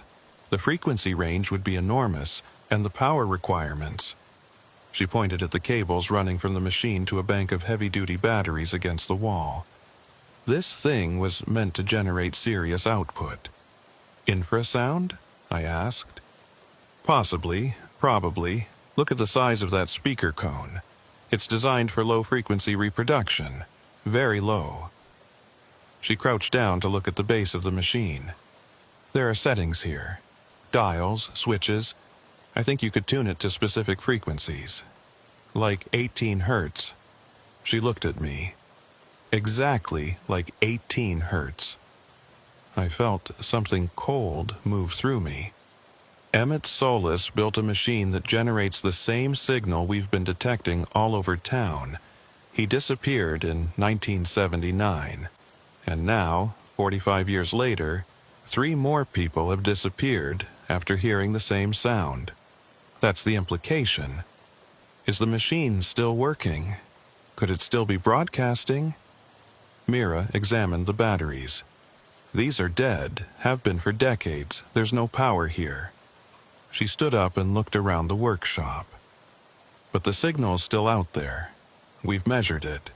So either there's another source we haven't found, or the machine did something that's still happening, something it started and never stopped. We searched the rest of the workshop. On a desk in the corner, we found Emmett Solis's notes. Dozens of notebooks, filled with dense handwriting and technical diagrams. I couldn't understand most of it, but some phrases stood out. Resonant frequency of local geology. Carrier wave for nonverbal communication. Threshold signal. Once initiated, self-sustaining. And on the last page of the last notebook, a single sentence. I can hear them now. They want me to come. I closed the notebook. Who's them? Varner asked. I didn't answer. I didn't know. But I was starting to think that Emmett Solis had built a machine to send a signal. And something had sent a signal back. That night, in the motel room, I couldn't sleep. I lay in bed staring at the ceiling, thinking about the machine. The notebooks. The phrase that kept running through my head. They want me to come. Who were they? Where did they want him to come? And were they calling the others now? Eleanor Marsh, Kyle Rennert, Iris Calloway. Had they heard the signal and followed it?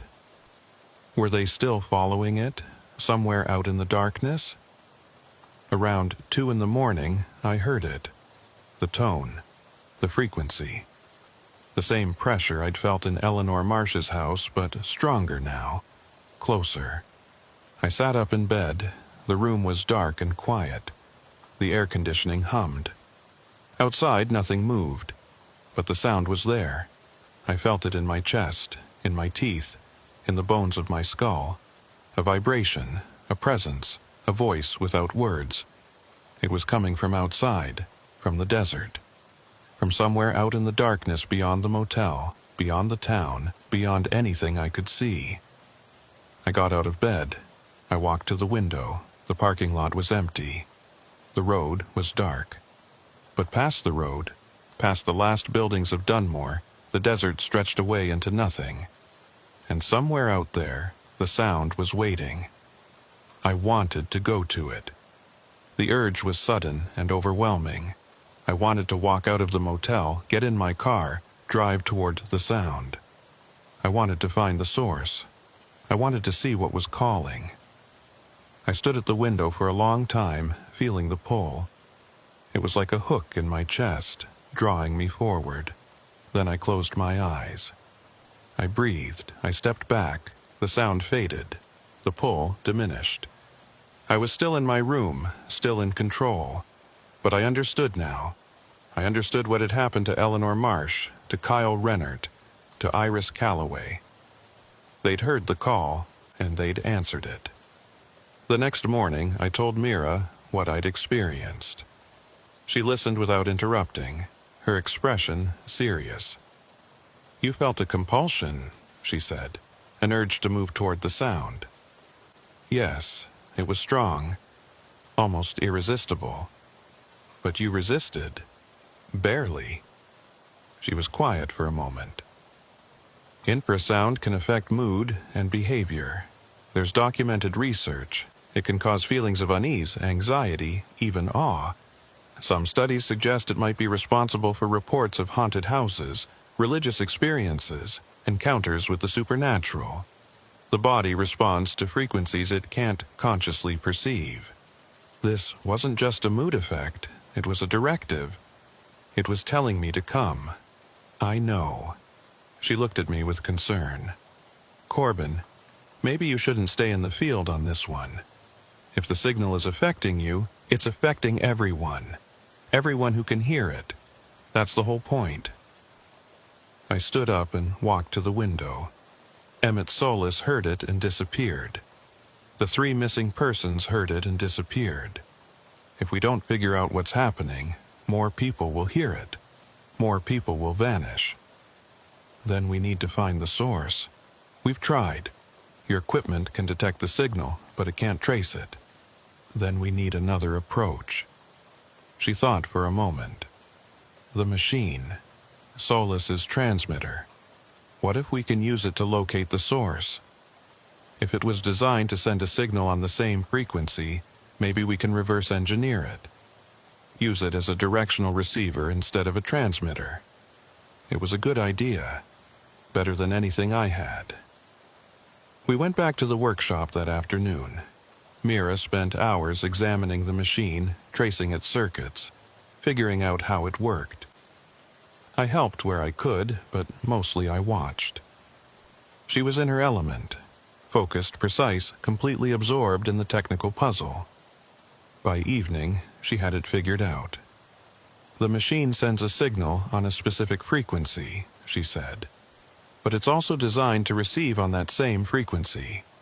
It's a transceiver, not just a transmitter, and the receiving component is directional. It can tell which direction the incoming signal is coming from. So, we can use it to find the source. Theoretically, the batteries are dead, so we'll need to bring in a generator.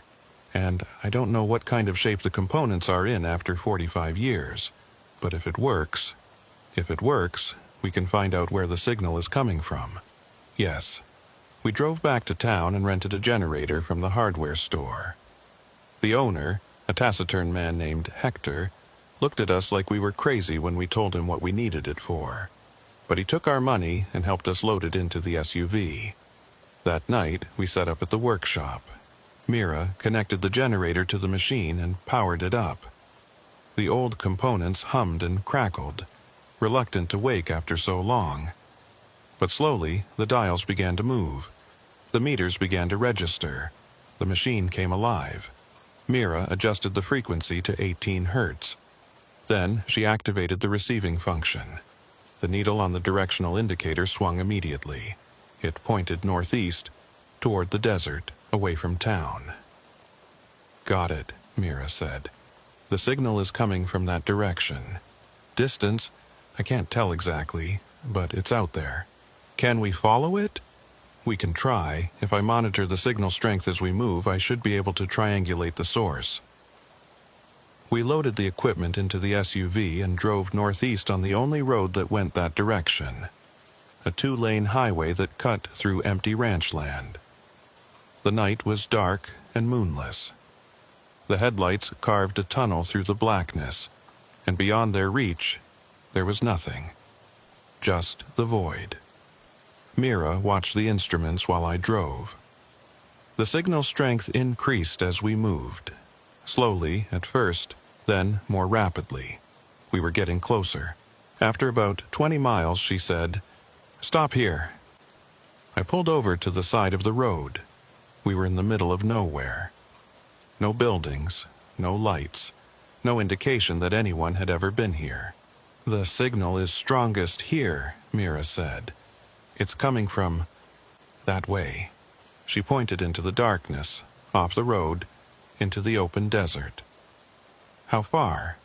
A mile, maybe 2. Hard to say. I looked out at the blackness.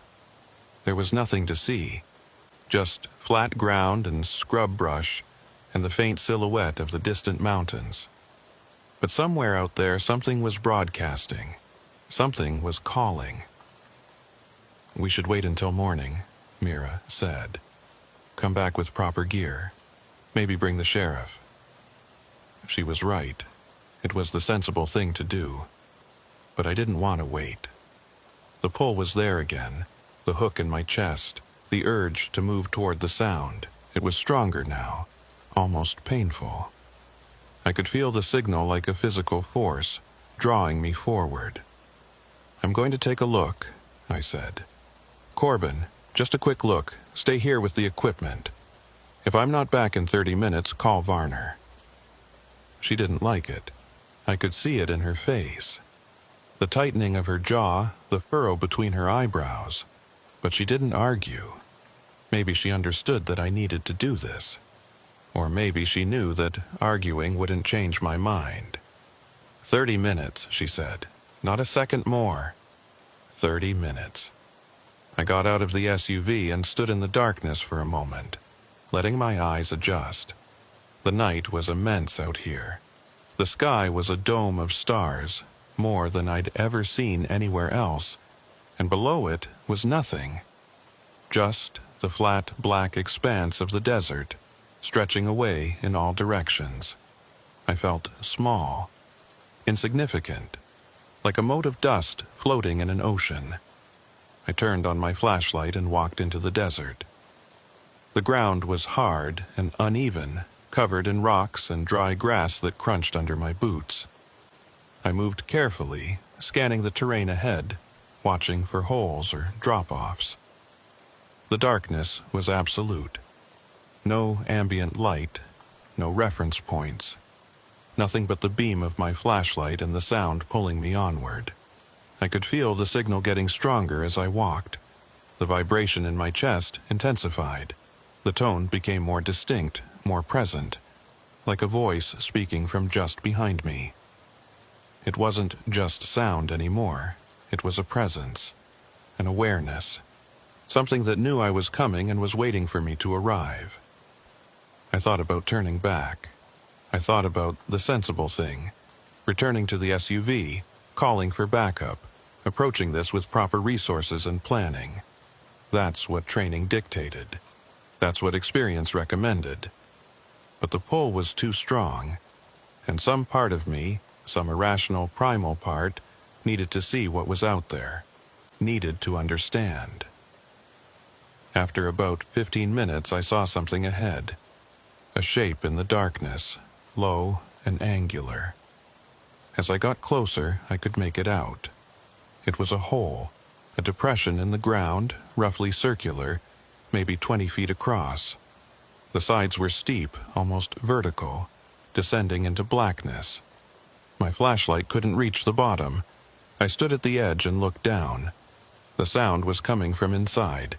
It was louder here, more intense, not just a pressure but a vibration that seemed to resonate with my whole body.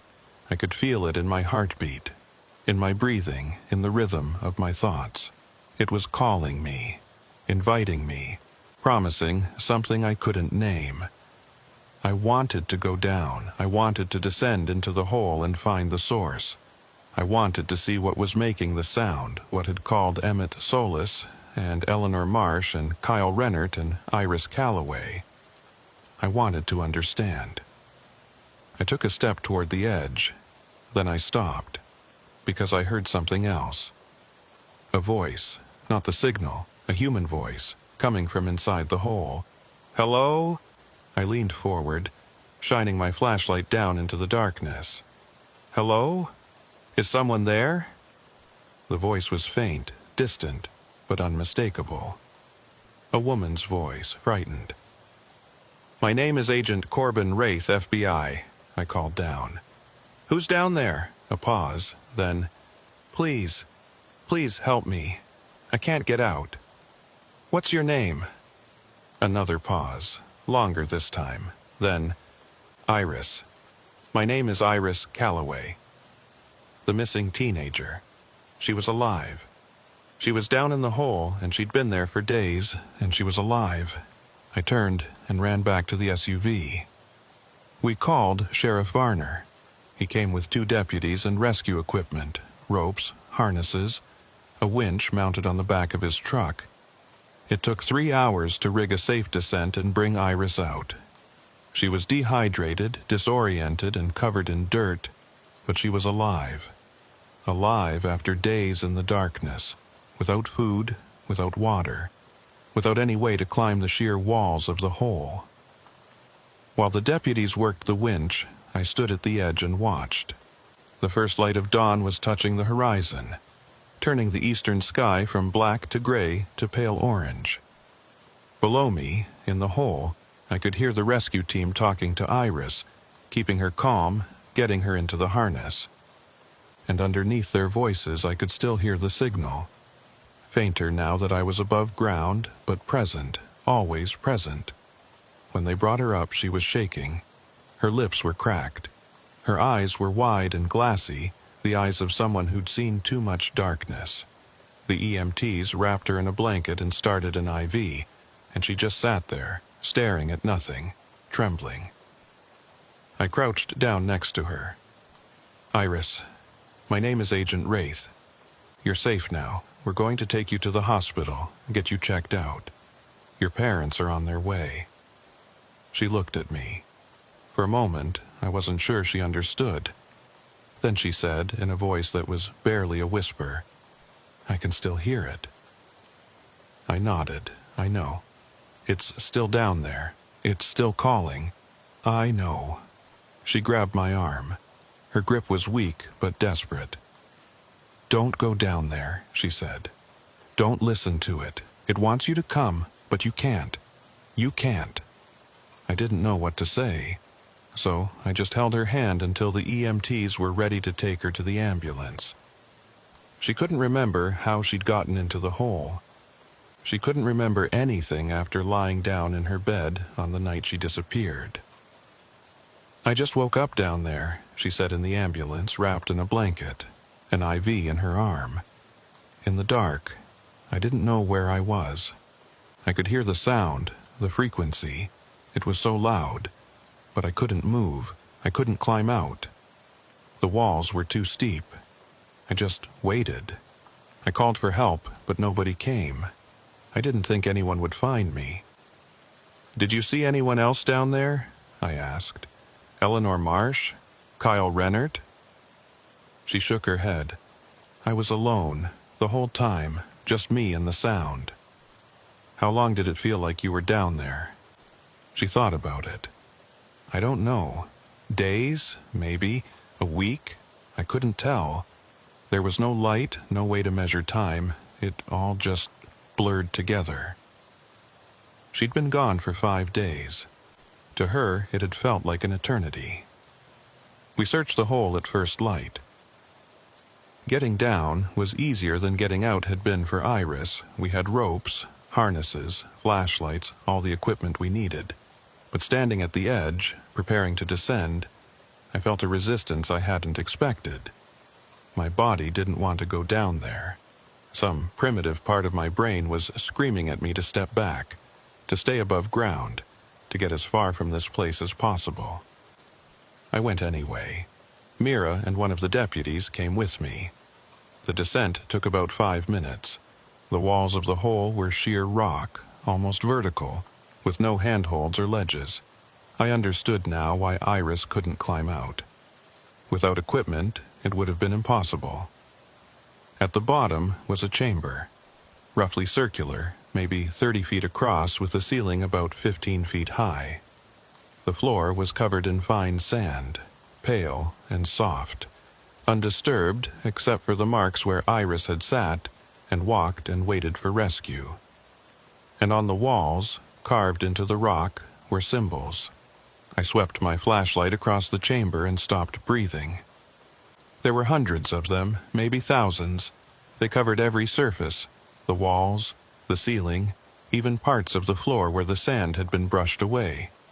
Lines and curves and patterns, carved deep into the stone. They looked almost like writing, like a language, but in no alphabet I'd ever seen. The shapes were angular and flowing at the same time, repeating in patterns that seemed almost mathematical, but never quite resolved into anything recognizable.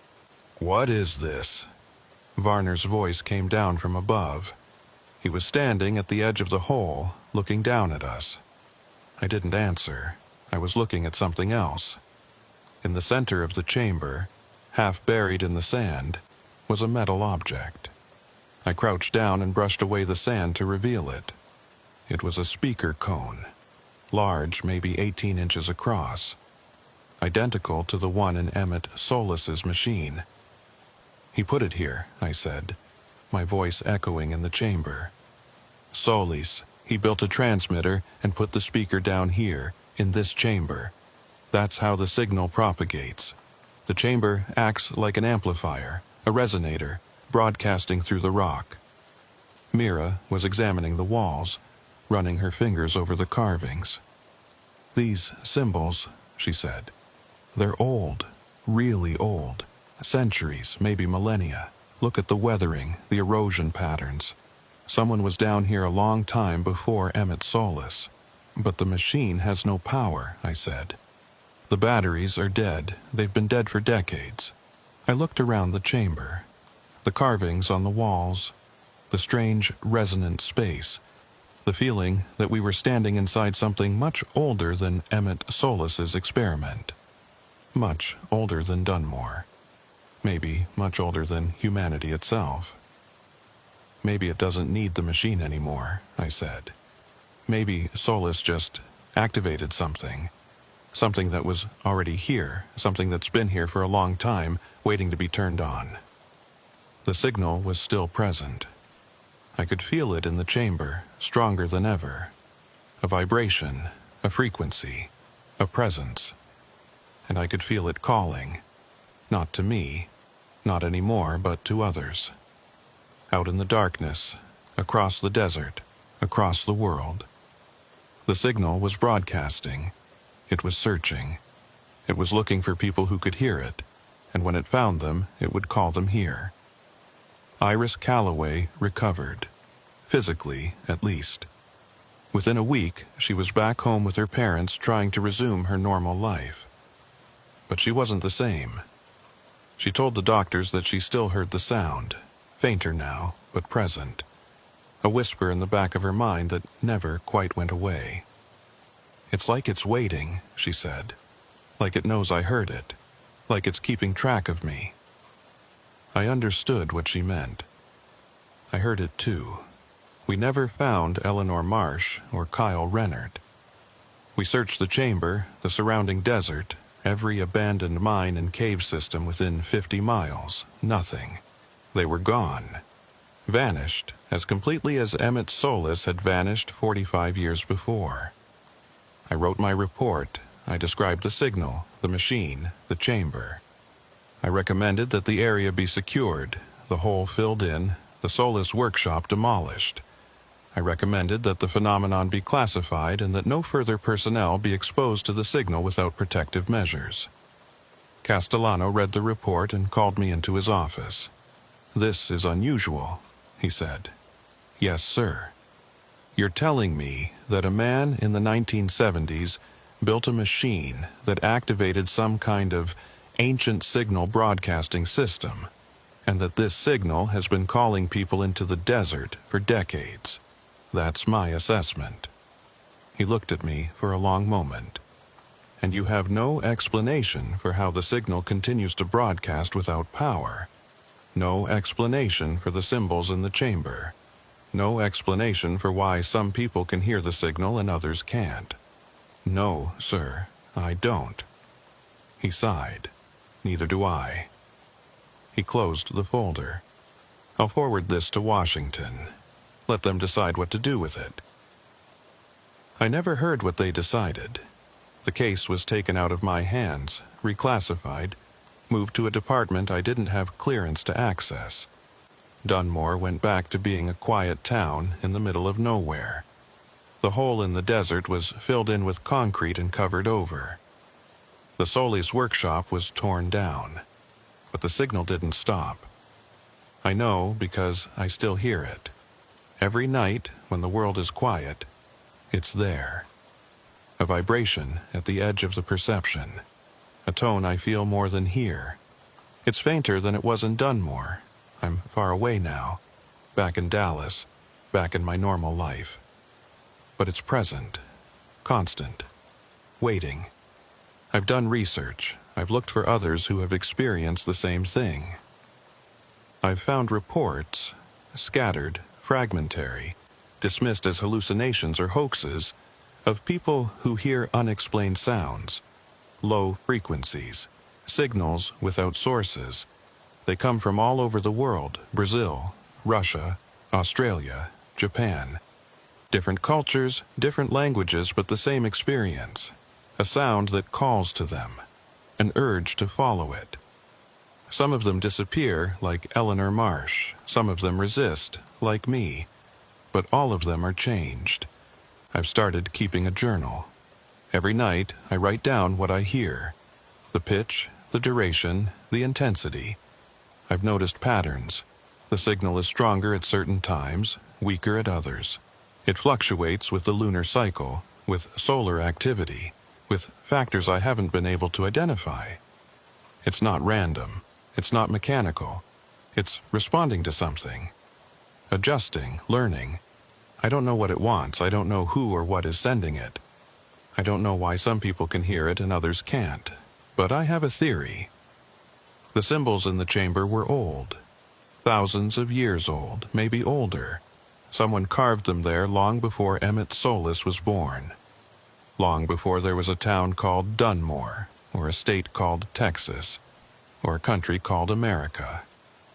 Someone, or something, built that chamber, tuned it, prepared it for a purpose. And maybe that purpose is contact. Maybe the signal is a message, a beacon, a call across vast distances, not just miles, but something more. Time, space, dimensions we don't have names for. Maybe something is trying to reach us, has been trying for a very long time, and maybe Emmett Solis figured out how to answer. I think about that a lot, about the last line in his notebook. They want me to come. He heard the signal, he followed it. He went into the desert, into the hole, into the chamber, and he never came back. Where did he go? Is he still there somewhere in whatever place the signal leads to? Is he alive? Is he aware? Are Eleanor Marsh and Kyle Rennert with him now? I don't know. I'll probably never know. But I know this. The signal is still out there, still broadcasting, still searching for people who can hear it. And when it finds them, it will call to them. It will pull them towards the source. It will promise them something they can't name but can't resist. And some of them will answer, I haven't. Not yet. I've resisted. I've stayed in my life, done my job, kept my distance. But the pull is always there. The hook in my chest. The urge to go back to that place, to descend into the darkness, to find out what's calling. Every night, it gets a little stronger. Every night, I wonder how long I can resist. Last week, I requested a transfer. I told Castellano I needed a change of scenery. He approved it without question. I'm moving to the Seattle field office, as far from Dunmore as I can get without leaving the country. I don't know if it will help. I don't know if distance matters. The signal isn't bound by geography. It exists at a frequency that passes through walls and mountains and continents. It can reach me anywhere, but I have to try. I have to believe that I can escape it, that I can live a normal life, do my job, forget what I heard in the desert. I have to believe that I'm not already lost. Mira calls me sometimes. She's still in Dallas, still working acoustic analysis, still trying to understand what we found in Dunmore. She's been in contact with researchers at universities, specialists in infrasound, experts in geophysics. She's trying to find a scientific explanation for the signal. I don't think she'll find one, but I admire her persistence. It's her way of coping. Some people need to understand things to accept them. I've gone the other direction. I've stopped trying to understand. I've accepted that there are things beyond my comprehension, things that exist outside the framework of rational explanation. The signal is one of them. The chamber is one of them. Whatever took Emmett Solis and Eleanor Marsh and Kyle Rennert, that's one of them too. I can't explain it, but I can feel it. Every night, in the silence, I can feel it calling. I've thought about telling someone. A therapist, maybe, a doctor. But what would I say? That I hear sounds no one else can hear? That I feel compelled to walk into the desert? They'd think I was losing my mind. Maybe I am. Or maybe my mind is expanding, opening up to frequencies it never perceived before, tuning in to signals that have always been there, that humanity has always been able to hear but chosen to ignore. Maybe the people who disappear aren't victims. Maybe they're explorers, pioneers, the first to answer a call that's been waiting for thousands of years. I don't believe that. I can't believe that. But sometimes, late at night, I wonder. Because sometimes, late at night, I find myself standing at the window, looking out at the darkness, feeling the pull. And I don't remember getting out of bed, and I don't remember walking to the window, and I don't know how long I've been standing there. The signal is calling.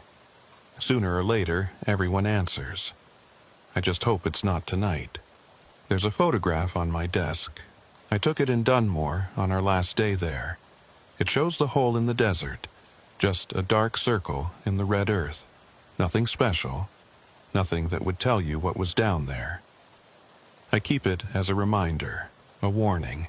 Sometimes I look at it and I think about going back, about descending into the darkness one more time, about seeing the chamber with the carvings, the speaker cone in the sand, the symbols that have been there for thousands of years. Sometimes I think that if I could just understand what those symbols mean, if I could just decode the message, it would all make sense. The signal, the disappearances, the pull. There's an answer down there. There has to be. But that's how it gets you. That's how it draws you in. You tell yourself you're just going to look, just going to understand. And then you're standing at the edge, and then you're climbing down, and then you're in the chamber with the sound filling your head. And then you're gone. I won't let that happen to me. I can't. But every night, the signal gets a little louder. Every night, the pull gets a little stronger. And every night, I wonder how much longer I can hold out. Some sounds aren't meant to be heard. Some signals aren't meant to be answered. And some calls, once you hear them, never stop. I heard the call. I felt the pull. I'm still feeling it. Every night, a little stronger. Every night, a little closer to saying yes. I'll hold out as long as I can. I'll resist. I'll fight. But I know how this ends. Everyone who hears it knows how this ends. You follow the signal, you go into the dark, and you don't come back. Not as yourself. Maybe not at all.